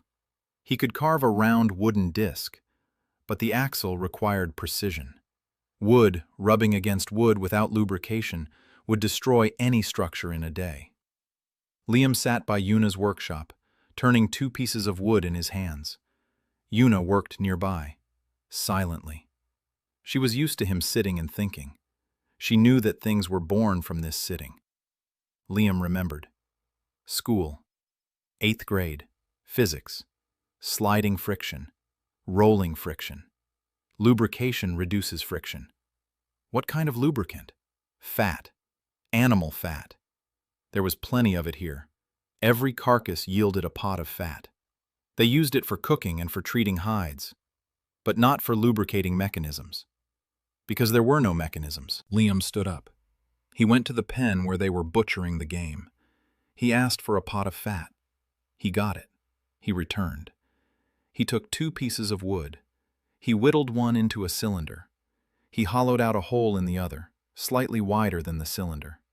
He inserted it. He turned it. It creaked. It seized up. He smeared it with grease. He inserted it again. He turned it. Smooth. Quiet. The axle in the bearing. Rough. Wooden, but working. The first cart was ready in 5 days. 2 wheels made of solid wooden discs, an axle, wooden bearings packed with grease, a platform made of bound poles, pulled by a rope. Liam tied the rope and pulled. The cart moved. Through the mud, over the rocks. It moved. Crookedly. Slowly. 1 wheel creaked. The axle tilted. But it moved. Yuna stood nearby and watched. Her mouth was slightly open. She had seen wheels before. Children's toys. Round pebbles that rolled down a hill. But a wheel on an axle with a platform carrying a load. This was new. Liam loaded the cart with stones, 40 kilograms in earth weight. He pulled. It moved. He alone pulled the load that usually took 3 women to carry. Yuna walked up to the cart. She crouched down. She looked at the axle, at the bearing, at the grease. She touched the wheel. She spun it. She stood up. She said, I need 10 of these. Tomorrow. Liam said 10 in a day was impossible. Yuna said she wasn't asking. She was making them. Give me the blueprint. He gave it to her. By the end of the week, there were 6 carts in Ashmore. Yuna and her assistants made them without him. He showed them once.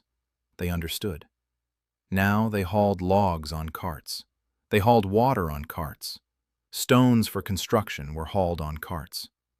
The time spent carrying loads was cut by 2/3. Hands were freed up. 20 women who had previously hauled stones now stood at the shooting range and trained. On the 55th day, a messenger arrived. Not from Ungol, from Tarek, an allied tribe to the east beyond the Grey Hills. The messenger was young, tall, dark-skinned, with braids down to her knees and earrings in her ears that jingled with every step. Mireille, Singing Wind, 22 years old. She did not come alone. With her were 2 guards and an old woman whom Karaya greeted with respect. The old woman was an advisor to Chief Tarek. She had come with a message. Chief Tarek demands an explanation. Why are the Ashmore hunters returning with double the usual haul? Why is there a moat on the border of Ashmore that wasn't there a month ago? Why is there a rumor spreading across the steppe about a strange man who does the impossible? And most importantly, Chief Tarek reminds them of the exchange agreement. A man found by one tribe must be made available to allies, 10 days a year, according to the old agreement. Karaya listened to the messenger with a stony face. Liam stood behind her. He listened. He understood. They want to divide him, to hand him over, for 10 days a year, like a tool, like a seed for a foreign field. Karaya replied briefly, "No." The old advisor raised an eyebrow. She repeated the demand. Karaya repeated her answer, "No." The advisor said that refusal was a breach of the treaty, that Tarek might reconsider the alliance. Karaya said, "Let him reconsider." The advisor left. Mireille stayed. Mireille stayed because she had been ordered to stay, to observe, to report. An open spy. Everyone knew it. Mireille knew that everyone knew it. She didn't hide it. On the first evening, she sat by the central fire and sang. Liam heard her and stopped. Mireille's voice was something he had never encountered before. Low, deep, with overtones that came not from her throat, but from her belly. The song was in the language of Tarek, which differed slightly from the language of Ashmore. But the melody needed no translation. It was a song of loss, about a woman waiting on the riverbank. Half the village gathered to listen. The children fell silent. The female warriors lowered their weapons. Karaya stood in the shadow of her hut and listened. When Mireille finished, the silence lingered for another 10 heartbeats. Then Shiva clapped her hands, and everyone followed suit. Mireille smiled, as usual, professionally, the smile of an artist who knows the value of her voice. Liam saw that smile and saw something else behind it. Emptiness, exhaustion, the loneliness of a person whom everyone loves to listen to but no one hears. The next day, Liam approached Mireille. She was sitting by the stream, unbraiding her hair. Long, dark braids down to her knees. He sat down beside her. He said her singing was beautiful. Mireille thanked him, as usual. Liam said that wasn't why he'd come. Mireille looked up. He said he wanted to know about Tarek, about politics, about the inner workings, about who really makes the decisions, not the leader. The leader is just a face. Who's behind the face? Mireille looked at him for a long time. Then she laughed. She didn't smile. She laughed. A real laugh, not an act. She said that in her 22 years of life, not a single person had ever asked her opinion on politics. Everyone asked if she would sing some more. Liam replied that she could show her voice to anyone, but she only reveals what's in her mind to those she trusts. He wants her to trust him. Mireille stopped laughing. She looked at him seriously, very seriously, and she began to speak. For 3 hours, Liam listened. Tarek was larger than Ashmore. 600 people, strong hunters, good pastures. But Chief Tarek was old and sick. Two factions stood behind her. One wanted an alliance with Ashmur against Ungol. The other wanted to submit to Ungol while it was still possible to negotiate on acceptable terms. Mireille knew every player in this game. She knew who owed who feared who pretended to be loyal. She was a singer. She was invited everywhere. She sang and listened and memorized. Liam listened for 3 hours, and every word she spoke fit into the map he was building in his head. A map of relationships, a map of power, a map of possibilities. When Mireille fell silent, Liam said, "You are the most valuable person in this village, and you don't even know it." Mireille looked at him. There was something new in her eyes, not her usual coquetry, not an artistic mask. Surprise. The genuine surprise of someone seeing him for the first time. She said she had been ordered to watch him and report back. Liam replied, "Watch. I'll show you everything. And report the truth. That Ashmur is worth being an ally, not a master." Mireille nodded. That evening she sang again, but the song was different. Not about loss, about a beginning. The 60th day. 2 months. Liam hadn't slept for the 3rd night in a row, not because of work, because of his thoughts. The Karai scouts returned from the north every 5 days, and each time the news was worse. The Ungol horde was on the move, not quickly, methodically, gathering strength. Small tribes along the way either joined voluntarily or ceased to exist. Karaya estimated they had 2 or 3 months left before reaching Ashmur, maybe less if Ungol decided to strike before winter. Liam saw it differently. He listened to the scouts' reports. He listened to Mireille, who knew the steppe and the people in it better than any map. He pieced it together. The first raid would be easy, a test. 100 warriors, maybe 150. Not the main force, the vanguard. The vanguard's task was to probe the defenses and, if possible, capture them. Liam. Rumors about him spread faster than any messenger. The man who makes knives that cut through stone. The man who built a wall in 12 days. The man whose archers shoot 200 paces. The last part was an exaggeration. 120 at most. But rumors aren't known for their accuracy. To Ungai, he was a resource. The most valuable resource on the continent. Taking him meant gaining everything he knew. Leaving him to Ashmur meant gaining an enemy who grew more dangerous with each passing day. The logic was simple. They would come. Soon. And they would come for him. The raid happened on the 64th day. In the morning. Liam woke to the sound of the signal horn, a sound that Gora had introduced 2 weeks ago at his suggestion. 3 short blasts. The enemy was in the valley. Liam ran out of the hut. The village was already moving. Not chaotically, not in panic. According to the plan they had rehearsed 10 times over the past month. Children and the elderly to the central huts. Melee fighters to the rampart. Archers to the hillsides. Gora commanded from the moat. Anira was already in position, with a new bow, with 3 quivers of lance. Liam climbed the hill, not the one in front, the one behind, from where the entire valley was visible. Karaya stood beside him, with a spear in her hand. She wanted to be down below, by the moat, in the front row. Liam had told her a week ago that a chieftain shouldn't be in the front row. A chieftain must see everything and command. Karaya argued, for a long time, fiercely. Liam did not give in. The only time he did not give in to her. She clenched her teeth and agreed. Now she stood on the hill and gripped her spear so tightly that her knuckles turned white. They emerged from the morning mist. Liam counted. 120, maybe 130. Women. Tall.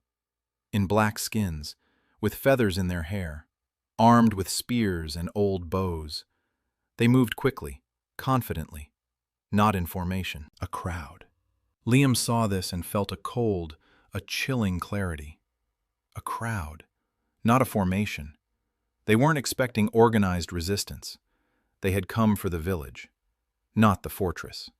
The Ungol vanguard entered the valley and saw the moat. Those in front stopped. Those behind pressed forward. The confusion lasted 3 heartbeats. One of the commanders shouted a command. The crowd began to skirt the moat along the edges, closer to the slopes, exactly where Liam was directing them. He turned to Karaya. He nodded. Karaya raised her hand. The signal horn blared. One long blast. The archers. 22 bow songs simultaneously. Arrows flew from both slopes, downward, into the crowd that had gathered at the edges of the ditch, a distance of 80 paces. Every arrow hit its mark. Not everyone killed, but everyone hit. A second volley after 4 heartbeats. A third. Ungol's vanguard faltered. They weren't ready for this. Their bows had a range of 30 paces. Arrows from the hills fell from 80. They couldn't return fire, couldn't run to the archers, and couldn't cross the moat. One of the commanders gave the order to retreat. The crowd backed away. The archers kept shooting. Gora stood by the moat with her spear at the ready, but she didn't have to use it. The vanguard left. Quickly. They didn't run. They retreated, in an orderly fashion, leaving bodies on the ground in front of the ditch. Liam counted. 23. 23 bodies. The battle lasted less time than it takes to bake a flatbread. Inira was the last to come down the hill. Liam was waiting for her at the foot of the hill. She walked slowly, a bow in her left hand. Her right hand hung at her side. Her face was pale. She approached. She stood before him. He saw her eyes, empty, distant. She had killed today, for the first time in her life. Not a beast, a human. Liam didn't ask how many, didn't ask how she felt. He knew words were useless now. He sat down by the fire. She sat down beside him, in silence. He tossed some wood on the fire. The flames flared up. They sat there. Liam didn't leave, didn't speak, didn't offer comfort. He was just there. An hour later, Inira spoke. Quietly. She said her mother had been killed by a beast, quickly. She hadn't had time to understand anything. Those women today, they saw the arrow. They knew they were dying. This was different. Liam was silent. Inira fell silent again. They sat by the fire until dawn. When the sky began to lighten, Inira turned to him. Her eyes were still empty, but something had appeared in them. Determination. She said, "If they come again, I'll shoot again, because the village is behind me." Liam nodded. There was nothing more to say. The morning after the battle, the village was buzzing. Victory. Ashmer's first victory over Ungol in all time. 23 enemy dead. Not a single casualty for Ashmer. 0. The women hugged each other, laughed, cried. Gora walked through the village, and her usually stony face broke into a smile that Liam saw for the first time. Nesu stood by the ditch and looked at the bodies. Not with pleasure, with professional interest. She counted the hits. She assessed the angles. She hadn't fired. She had been in the close-quarters combat group by the ditch. She hadn't had to fight. It annoyed her. Liam saw it. He walked over. He said that next time they'd make it to the ditch, and then her group would decide everything. Nesu looked at him. She nodded, briefly, dryly. But there was something in that nod that hadn't been there before. Acceptance. She accepted him, not as a man, not as a leader, as a person who gives her a place where her strength makes sense. Karaya convened a council that same day. Liam sat next to her, not behind her, next to her, for the first time. She didn't object. Present were Gora, Inira, Dala, Yuna, Nesu, and Mireille. Liam had asked for her to be included. Karaya raised an eyebrow but agreed. Liam spoke first. He said the raid had been a reconnaissance in force, that Ungaya now knew about the moat and the bows, that next time she would come with her main forces, 1,000 warriors. maybe more. And she won't go through the valley. She'll go around, through the hills, through the forest. Or she'll wait for winter when the moat freezes over. We need to prepare for something else, not just defending one direction, to defending the entire perimeter. Gora nodded. She was thinking the same thing. Dalla listened in silence. Yuna asked how many arrows they needed. Liam said, 1,000, at least. Yuna nodded and went to count them. Mireille spoke last, quietly. Everyone turned to her. She said that Tarek could provide 200 warriors, if Ashmur offers the right price. Not Liam. Technology, bows, pots, a kiln. Karaya looked at Mireille for a long time, then at Liam. Liam nodded. He was thinking the same thing. Not to hold a monopoly, to share, to trade knowledge for an alliance. Karaya said, "All right, Mireille, you will go home, with a message from me, and with 10 bows as a gift." Mireille nodded. Then she added quietly, "I will return." Karaya looked at her. Mireille looked at Liam. She said it again. "I'll be back." It wasn't a spy's promise. It was the promise of a person who had found a place. Liam saw Mireille off the next morning. She stood at the gate with 2 guards. The 10 bows were strapped to the backs of pack horses. Mireille turned to him. She smiled. Not artistically, genuine.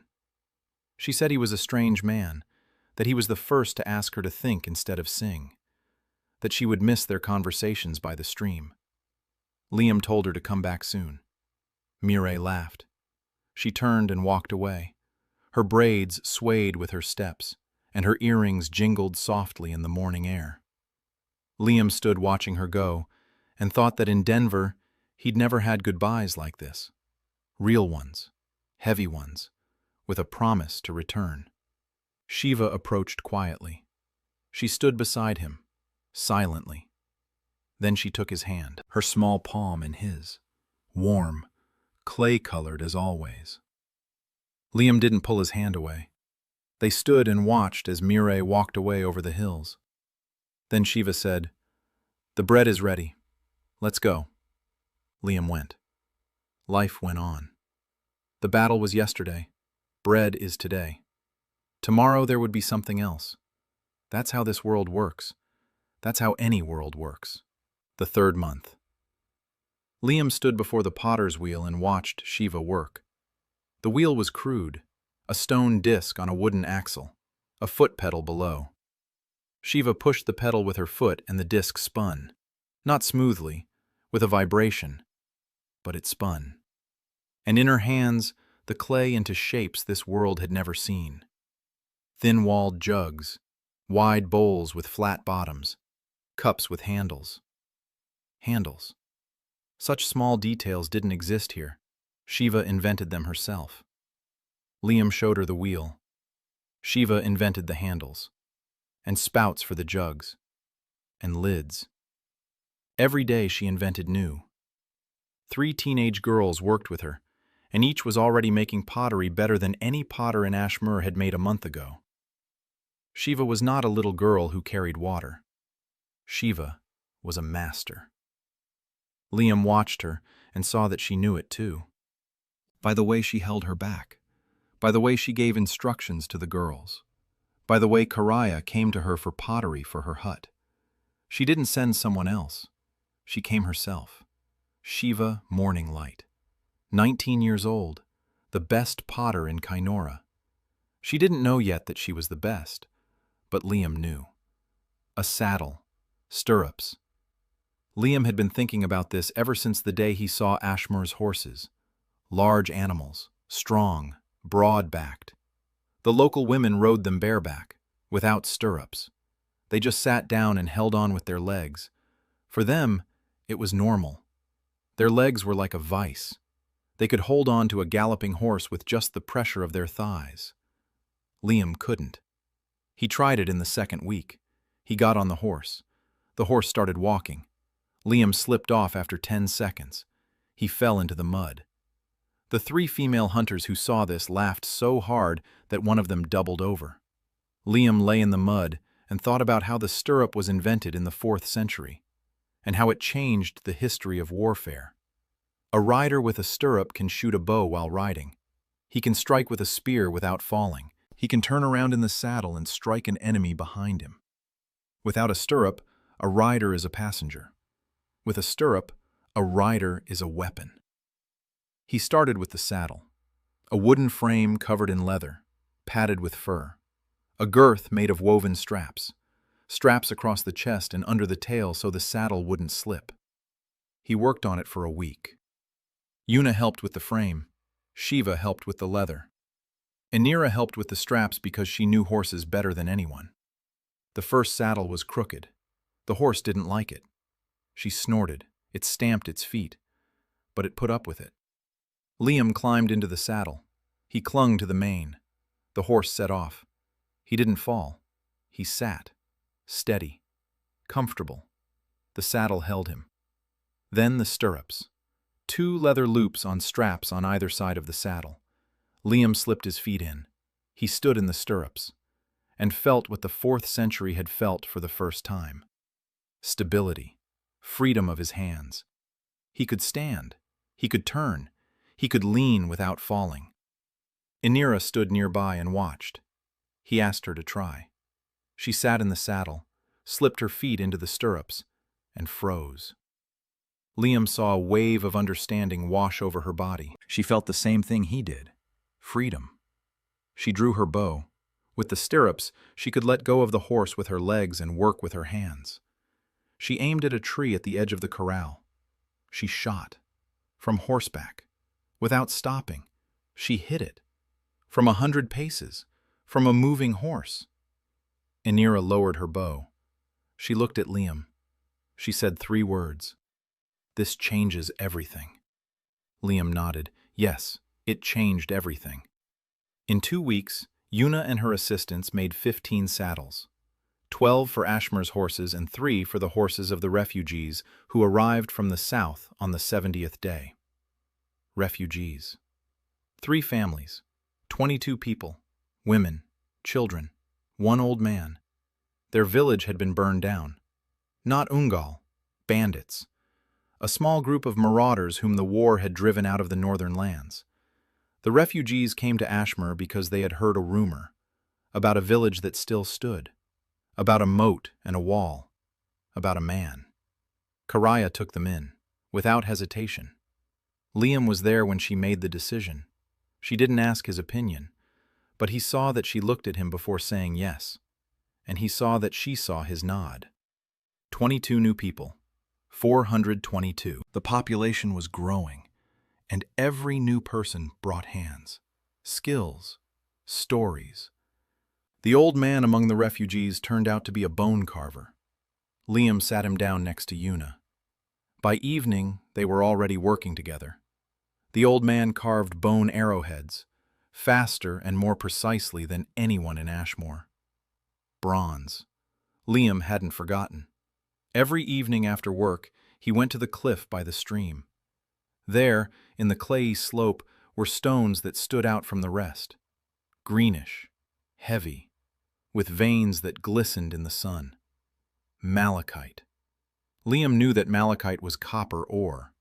He knew from the school chemistry lab where there was a labeled sample. Green stone. Copper. He collected malachite.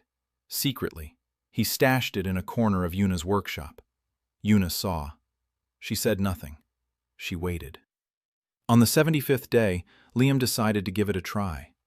He didn't know exactly how to do it. He knew the principle. Copper ore plus high temperature plus copper, carbon is coal. He had coal. Yuna burned it for the stove. He could generate the temperature if he added a bellows. A bellows. A leather bag with a wooden nozzle. With every squeeze of the bag, air flows into the furnace. The temperature rises. He explained it to Yuna. She made the bellows in 2 days. Sturdy ones, made of bull hide, with a bone nozzle. Every squeeze sent a jet of air that made the coals in the furnace flare white. The temperature in the upper chamber rose. Liam couldn't measure it, but he could feel the heat on his face from 3 paces away. Hot. Maybe hot enough. He placed the pieces of malachite in a clay crucible, a crucible made of the finest Shiva clay, fired twice, sturdy. He placed the crucible in the upper chamber. Yuna pumped the bellows, rhythmically, powerfully. Her hands worked tirelessly. An hour, 2, 3. Liam sat by the furnace and waited. He watched the crucible through a slit. The stones didn't change. Nothing was happening. 4 hours. 5. Yuna kept pumping.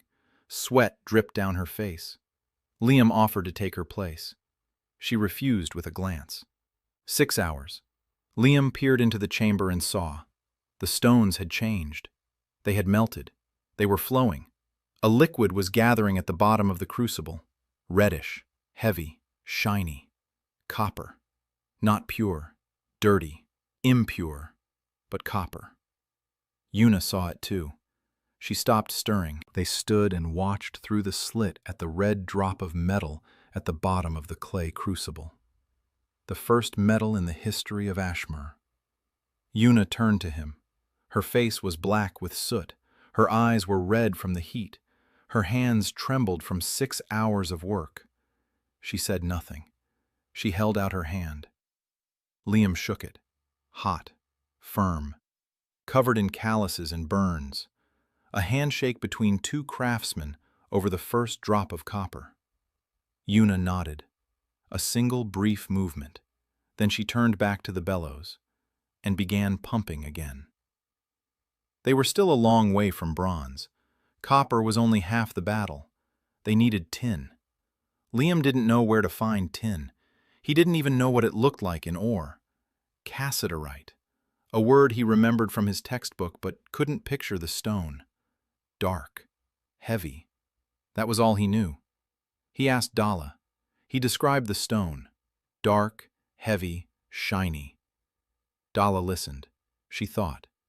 She said that 3 days' journey to the west, there was a stream where they found strange black stones. Heavy, shiny. They don't use them because they're useless. Liam asked her to bring some. Dalla sent a hunter. 6 days later, the hunter returned with a sack of black stones. Liam took one. Heavy, dark, with a metallic sheen. It matched the description of cassiterite. But he wasn't sure. The only way to check was to melt it and mix it with copper. If it turned into bronze, it meant tin. If not, it meant he was wrong. Liam placed the black stones in a crucible. He placed it in the furnace. Yuna pumped the bellows. 4 hours. The stones melted. The liquid was silvery, not red like copper, a different metal. Liam took a second crucible. He put in copper and this new metal. Roughly 1 to 10. He didn't know the exact proportion. His school memory told him that bronze is roughly 10% tin and 90% copper. Roughly. He placed it in the furnace. Yuna pumped the bellows. 2 hours. The metals melted and mixed. Liam pulled out the crucible using that Yuna had made from 2 crooked sticks. He poured the contents onto a flat stone. The liquid solidified quickly. Liam waited for it to cool. Then he picked it up. A heavy slab, golden yellow, harder than copper, ringier than stone. He tapped it with a stone. A ring, clear. Liam was holding the first piece of bronze in the history of Kainora. Yuna took the slab. She didn't ask, she just took it. Liam didn't object. Yuna looked at the bronze the way Anira looked at the bill, like Shiva looked at a potter's wheel, like a hungry person looks at food. She carried the plate into the workshop and didn't come out until morning. Liam went to sleep.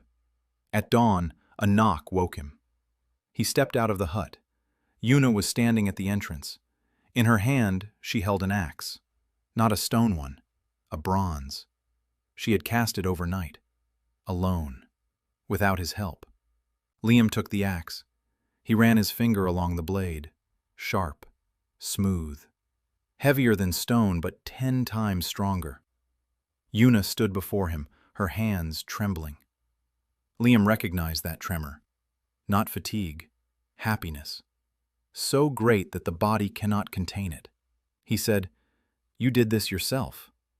Yuna nodded. She said, "You showed me the way. I walked it." Liam handed her the axe. He said, "Show Karai." Yuna went to the chieftain's hut. An hour later the whole knew. Bronze, metal, an axe that won't break. Karaya came to the workshop and stood silently, looking at the axe, then at Yuna, then at Liam. She said, "How many can you make?" Yuna answered before Liam could. "As many as you give me ore." Karaya turned to Gora. "Tomorrow, send 10 men to the western stream, beyond stone." Gora nodded. The wheel turned.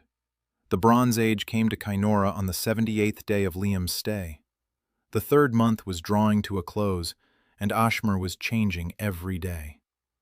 Yuna didn't sleep. She smelted bronze with a single-mindedness that Liam had only seen in athletes before the Olympics. In the 2 weeks since the first axe, she had cast 12 spearheads, 8 knives, 6 axes, and one item that Liam hadn't asked for: a wide bronze sickle for harvesting grain. Yuna had come up with it herself. She'd seen the women cutting the ears of grain with stone knives, one stalk at a time. She timed it. She got angry. She made the sickle. The blade was curved. The handle was wooden, wrapped in leather. With a single swing of the sickle, a woman could cut as many ears of grain as she'd previously cut in 20 strokes with a stone knife. Karaya saw the sickle in action and was silent for a full minute. Then she turned to Yuna and said she needed 20 of them. Yuna nodded and went to melt the metal. Liam stood nearby and realized that something more important than bronze had happened. Yuna had begun to invent. Don't copy his ideas. Create your own. He lit the fire. The fire burned on its own. There wasn't enough ore. The 10 people Gora had sent to the western stream returned a week later with 3 sacks of black stone. That was enough for 20 smeltings. Yuna used the ore sparingly, but demand was growing faster than the supply. A steady source was needed. Liam unfolded in his mind the map he'd been drawing for 3 months. A stream with tin to the west. Malachite at the cliff near the village. But the malachite was running out. The top layer had been mined out. There was nothing to dig deeper with. They needed a mine. Or another deposit. He went to Dala. Dala knew the land better than any map. She had walked the hills for 30 years gathering herbs and stones. Liam described what he was looking for. Green stones. Heavy. Veined. Dala thought for 2 days. Then she said, "There's a place. Half a day's journey south. In the foothills beyond the river. There are rocks there where she saw green. Lots of green. She hadn't paid attention before. Rocks with no use are just rocks." Liam asked her to guide him. Dala agreed. Inira went with them. No arguments. She wouldn't let him leave the village without her. They walked for half a day through the forest and over the hills. Dala led the way, quick, confident. Despite her age, she moved through the forest as if it were her own home. She knew every root, every stone. Inira walked behind Liam, silently, with her bow at the ready. After the battle, she never parted with her bow, not even in her sleep. Liam walked between them and thought about how strangely his life had turned out. 3 months ago, he had fallen from a climbing wall in Denver. Now he was walking through a Neolithic forest, accompanied by a shaman and an archer, searching for copper ore for the Bronze Age. If someone had told him this during his 3rd year of anthropology, he would have decided that the person had been reading too much fantasy. The rocks were exactly as Dala had described. Gray stone with broad green veins. Malachite. A lot. A great deal. The vein ran through the entire rock. Liam estimated the volume. This would last for years, for decades. He stood before the rock and felt a wave rising inside him. Not joy. Responsibility. Bronze changes everything. Weapons, tools, trade, War. He was opening a box that could never be closed again.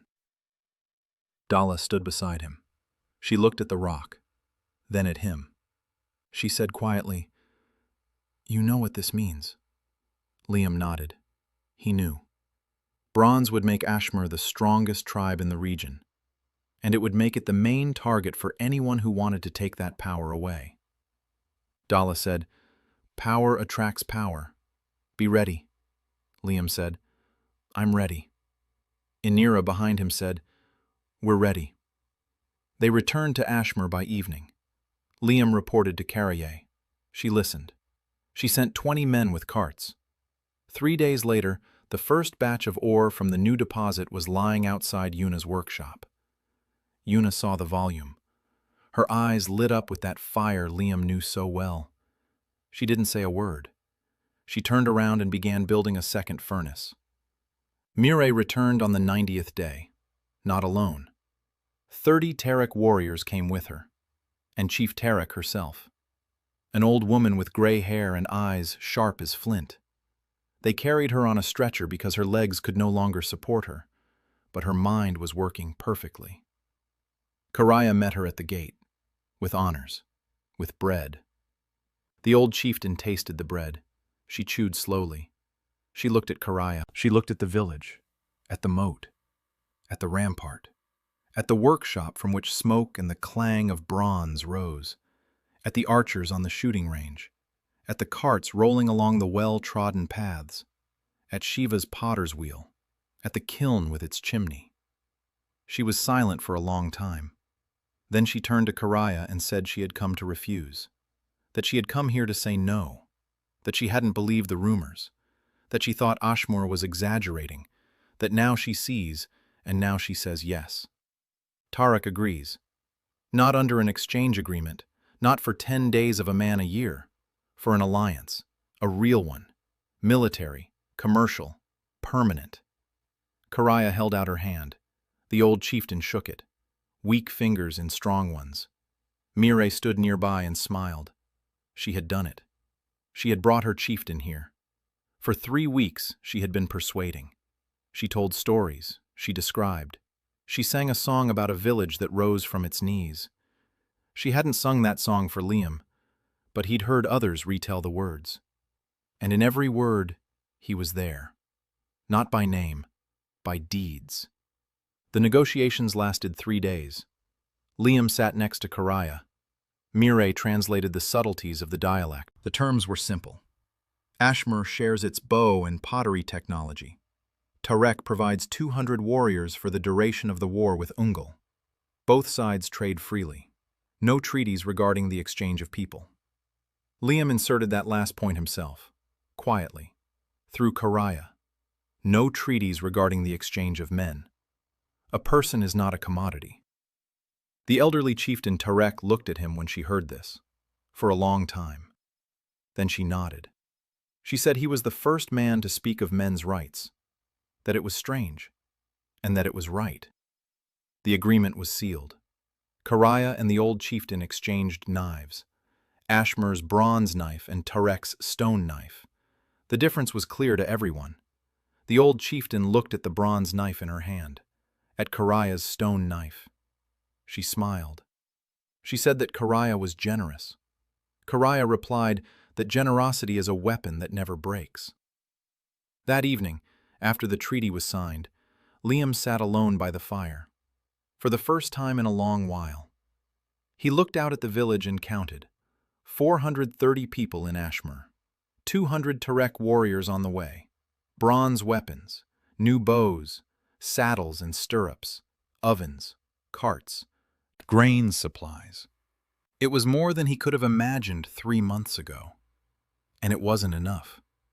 1,000 Ungol warriors, maybe more, 3 generations of battle experience, and Ungaya 8 scars who didn't know what it meant to lose. Liam clenched his fists and unclenched them. Karaya approached quietly, as always. For a woman of her size, she moved like a shadow. She sat down next to him, within arm's reach, closer than usual. She said, "Are you thinking about the battle?" Not a question, a statement. Liam nodded. Karaya was silent. Then she said, "Me too. Every night." Liam turned to her. Karaya was staring at the fire. The light played on her scar. Her copper hair glowed red. She said she'd lost her mother in battle, her sister in battle, her daughter to illness. That everything she grows attached to leaves her. That she's afraid to grow attached to him, because he too might leave. In battle. Through illness.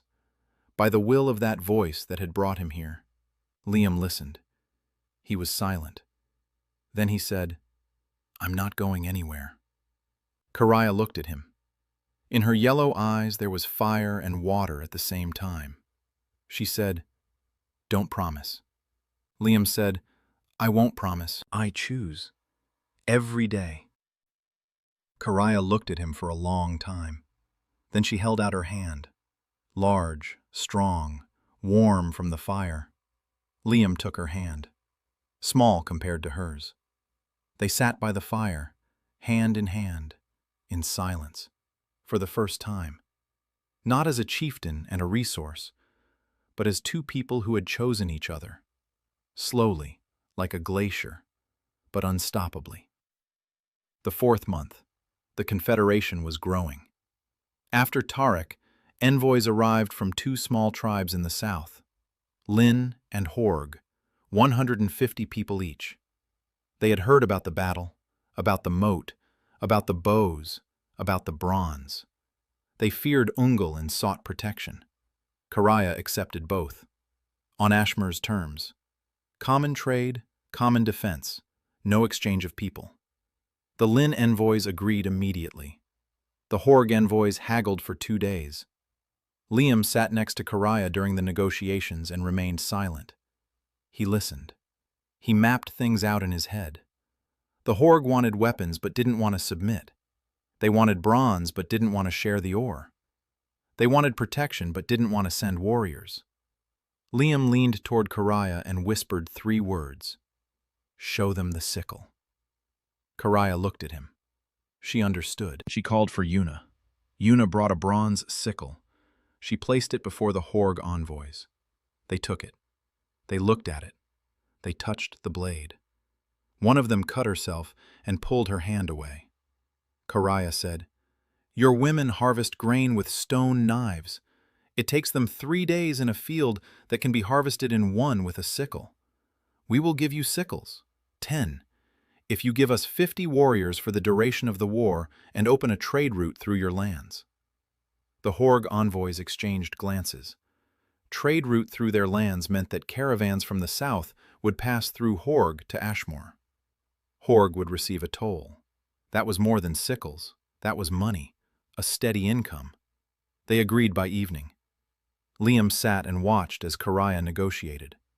3 months ago she had been trading hides. Now she was building trade routes. He hadn't taught her that. She taught herself, faster than he expected. The 5th month. Ashmer's population had surpassed 600. Refugees kept coming. 2 or 3 people a week, sometimes families, sometimes lone women carrying children in their arms. Liam saw their faces, tired, frightened, hungry. He stood at the gate every time new ones arrived, not because he had to, because he wanted the first thing they saw in Ashmer not to be a wall or a moat, but a person who looked them in the eyes and said, "Welcome." Shiva fed each newcomer bread. It had become a ritual, not an official one, a real one. Shiva's bread at the gate. The refugee children ate and cried because they had never tasted anything like it. Their mothers cried because their children were crying from joy, not from hunger. Liam watched this, and each time felt something tighten in his chest. Not sadness. Rage. Quiet. Deep. Directed at those who made these people refugees. At Ungal. At Ungayu. At the world that allows this. The 6th month. Liam led the first trade caravan to Tarek. 3 carts, 2 saddled horses, Shiva's pots, Yuna's bronze knives, bread, salt. He was accompanied by 10 female warriors and Mireille. Mireille knew every turn of the path, every stone, every stream. She walked ahead of the caravan and sang a travel song. Tarek welcomed them as heroes. The saddled horses made an impression Liam hadn't expected. Tarek's female warriors crowded around and silently touched the leather and wood. One sat in the saddle, slipped her feet into the stirrups, froze. On her face was that same expression Anira had had the first time. Understanding. That the world had changed and would never go back. The old chieftain Tarek welcomed the caravan into her hut. She looked worse than she had 3 months ago, thinner, paler, but her eyes were alive. She felt the bronze knife, tasted the bread, looked at Liam, said that he was doing what men should have been doing for 1,000 years. Liam replied that the men were not to blame. The world is sick. The old chieftain looked at him sharply. She asked what he meant. Liam did not answer. It was not yet time. But he saw that Dala, who had traveled with the caravan, was standing in the shadows and listening, and she nodded to him, barely noticeable. The return journey brought a surprise. On the second day of the journey, the caravan encountered a group of 12 women, warriors, but not Tarek or Ashmore. Different clothing, different symbols, a tribe Liam didn't know. Their chieftain stood at the front, short, sturdy, with a burn covering half her face. She raised her empty hands, a sign of peace. Mireille recognized her. She said quietly, "This is Vara from the Soe tribe. They lived to the northeast. Their village, Ungel, had been destroyed a month ago. Vara and her 12 female warriors were all that remained." Vara spoke. Her voice was hoarse.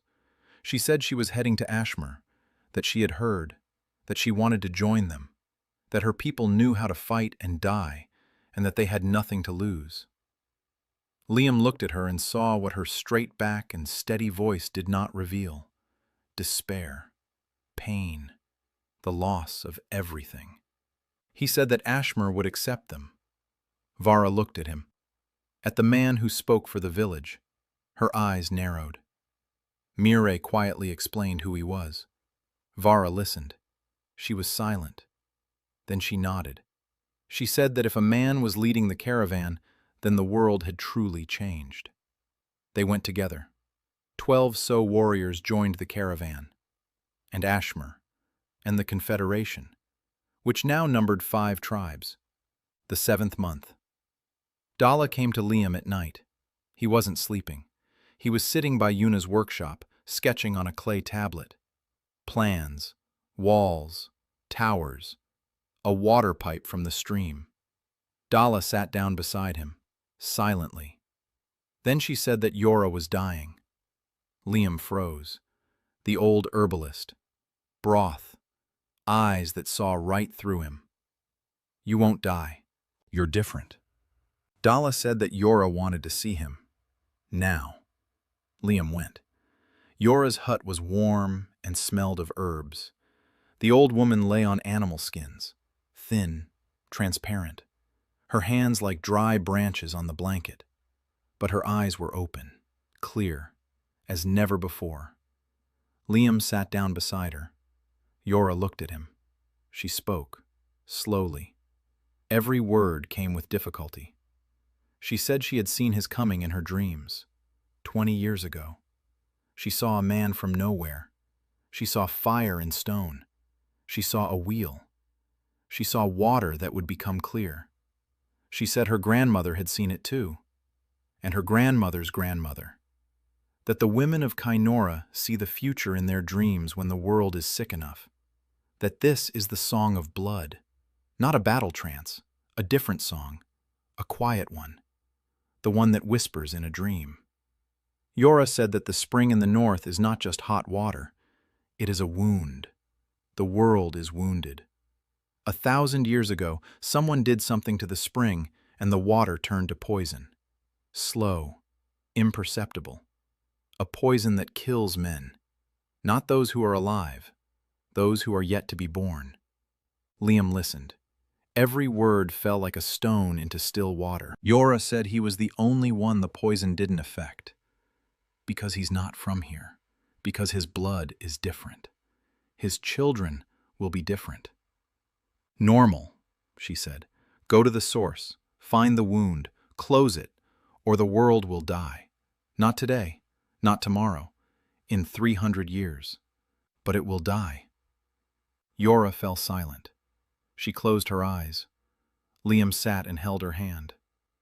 Dry, light, like parchment. Dalla stood at the entrance, silent. Yora breathed. One more time. A little more. Then she stopped, quietly, without pain, as if she had fallen asleep. Liam sat there, holding the hand of the dead old woman who had seen him in her dreams 20 years before his arrival. And for the first time since he had been in Kainor, he wept. The 8th month. Liam stood on the rampart and looked north. Ashmore behind him was no longer a village. An earthen rampart surrounded the settlement on all sides. A palisade along the top of the rampart. 4 watchtowers at the corners. A bridge across the stream on the south side. 3 workshops, 2 furnaces. Grain storage pits dug into the ground and covered with sod. A water conduit made of hollowed-out logs running from the stream to the center of the settlement. An archery range. A training ground. A stable for 20 horses. Shiva's pottery workshop with 3 wheels. Yuna's smithy with 2 forges. A population of 720 people. Liam remembered every number, every face, every name. He was no longer a strange man from nowhere.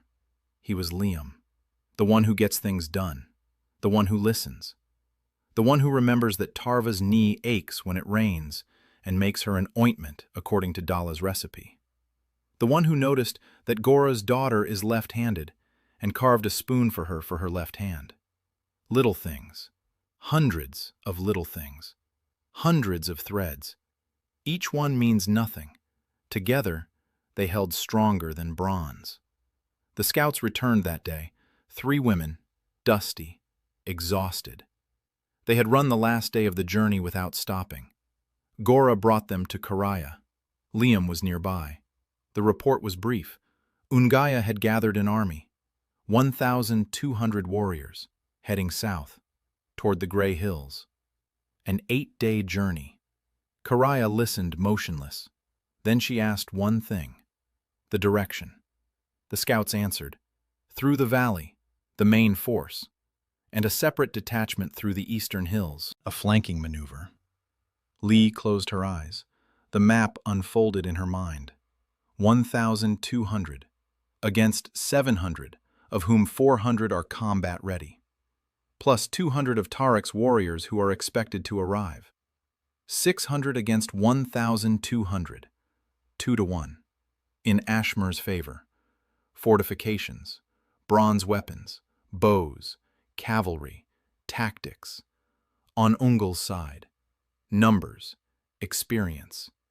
And Ungol, who hadn't lost a single battle in 20 years. Liam opened his eyes. He looked at Karaya. She was looking at him, waiting. He said, "We can win, but not on the defensive." She raised an eyebrow. He explained. 3 days. For 3 days he drew. On clay tablets, on the ground, in the sand by the stream. Karaya beside him, Gora beside him, Inira beside him, Mire beside him, Vara of So beside him. Each contributed her own ideas. Gora knew the terrain. Inira knew the capabilities of the archers. Mire knew the habits of the Ungol from the stories she had gathered over the years. Vara knew their tactics because she had survived their attack. Liam brought it all together. The plan was risky. Not to stay behind the walls, to go out to meet them. To meet the main forces in the valley. The moat. Archers on the hills. They'd done that before. But they were adding something new. Cavalry. 15 riders with saddles and stirrups, with bows, a mobile unit. Their task was not to kill. Their task was to cut off the flanking force on the eastern hills, Shoot and retreat. Shoot and retreat. Prevent them from flanking. Hold them off until the main battle in the valley was decided. Gora listened and shook her head. She said that cavalry had never been used that way, that horses were for transport, not for battle. Inira said that she had shot from horseback and hit her mark, that 15 horseback archers were 15 targets impossible to catch. Mireille said that the Ungol weren't expecting cavalry because no tribe fought on horseback.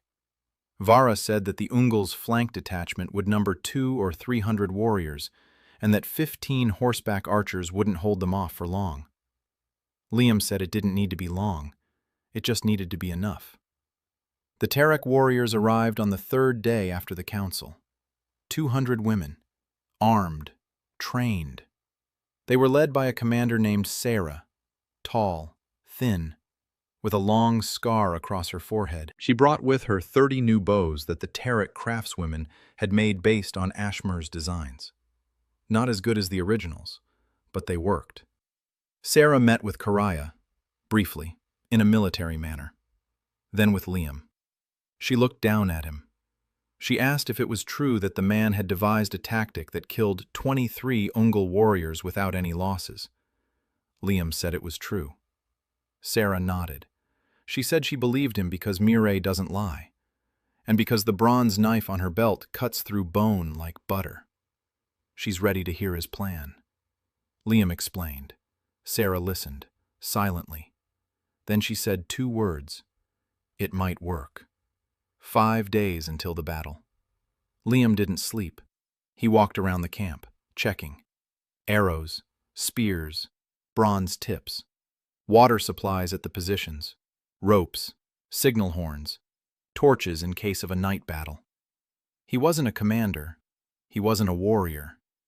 But he was a man who saw the details, who noticed that the 3rd archer on the left had a cracked bowstring, that Inira's horse had a chafed withers under the saddle and needed a soft leather pad, that Nesu's new arm guards were pinching her wrist, and she wouldn't be able to change her grip quickly. Little things. Battles are won by little things. He went from position to position, spoke to each one. No speeches, no grandstanding, quiet words. You're ready. Your bow is the best in Ashmer. Remember how you hit from 90 last week. Do the same tomorrow. And every woman he approached stood a little straighter, gripped her weapon a little tighter, because he remembered. Her shot, her success, her name.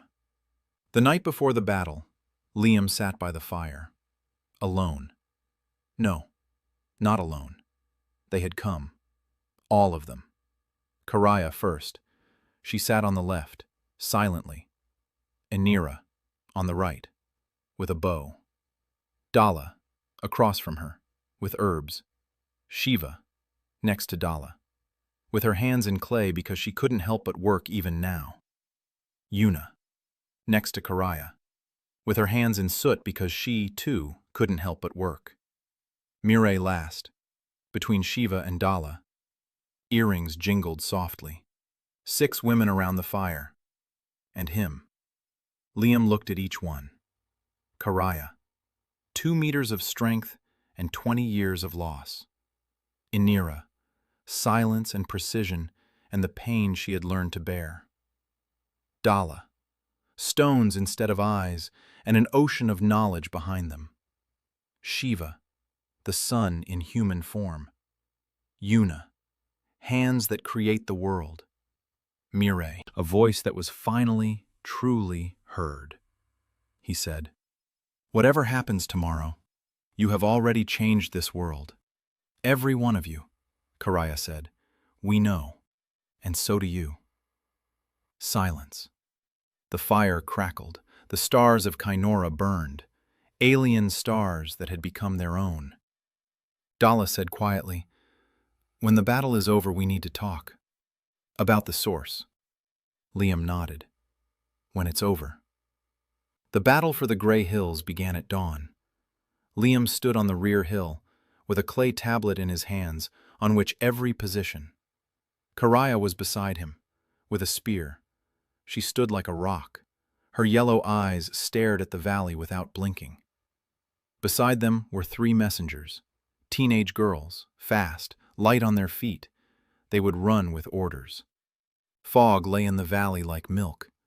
A sound came from the fog, a pounding, hundreds of feet. 1,200 Ungol warriors were marching across the valley toward Ashmore. Liam heard them before he saw them, a rhythmic rumble. The ground shook. Karaya gripped her spear tighter. The first figures emerged from the fog, black silhouettes, feathers in their hair, spears, bows. They moved as a dense mass, not in formation, but not a crowd like last time either. Ungaya had learned her lesson. She was spreading out, in a stretched-out line, so that the archers on the slopes couldn't take them all out with a single volley. Liam saw this and felt a cold respect. Ungaya is smart. She adapts. But she didn't know about the bronze. She didn't know about the cavalry. She didn't know that the moat had been deepened by half, and that behind the moat stood a wall of sharpened stakes in 3 rows. Ungaya's vanguard reached the moat. They saw that it was deeper than last time. They slowed down. The commander at the front raised her hand. A shout, an order. The warriors began to skirt around the moat, just last time, toward the slopes. Liam nodded to Karaya. She raised her hand. A signal horn. 1 long blast. The archers. 40 bowstrings sang. Not 22 like last time. 40. Ashmore's new archers plus Tarek's archers. Arrows flew from both slopes, downward, into the crowd. Bronze arrowheads pierced the shields, which here were made of wood and leather. They went right through. Stone arrowheads got stuck in the shields. The bronze ones pierced through. The first volley and a howl rolled through the valley. The second volley after 4 heartbeats. The third. But Ungaya did not retreat. Liam saw how, somewhere deep within the ranks, a tall, bald figure with tattoos from head to toe gave commands. Ungaya, 8 scars. She was here, in person. The Ungol warriors did not run. They scattered, small groups, 5 or 6 at a time. They ran toward the slopes, not toward the archers, past them, toward the village. A flanking maneuver, a bypass, swarm tactics. Liam hadn't expected this.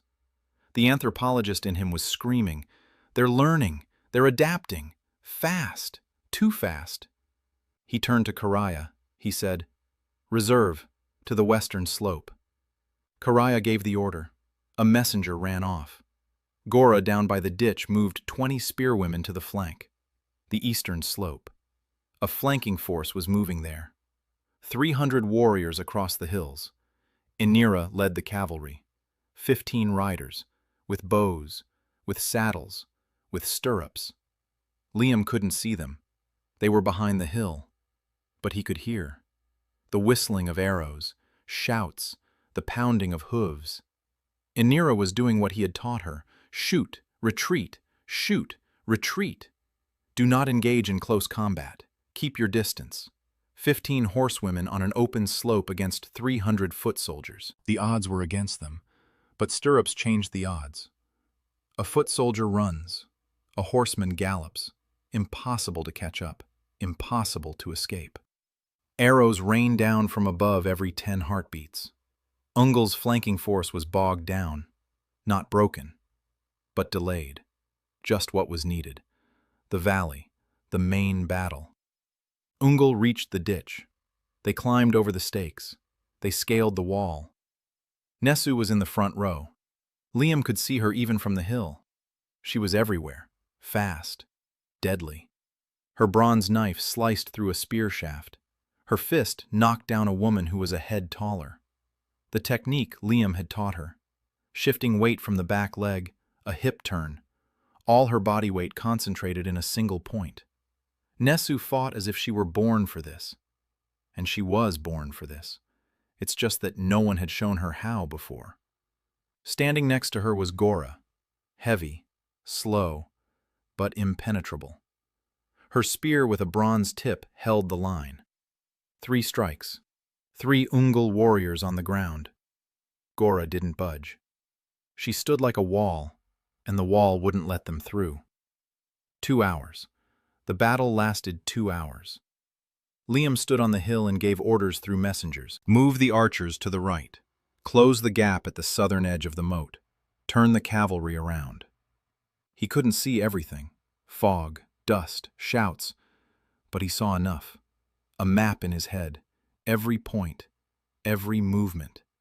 He is not a commander, not a general, not a strategist. He is a fitness trainer who sees the body in motion. And a battle is a body.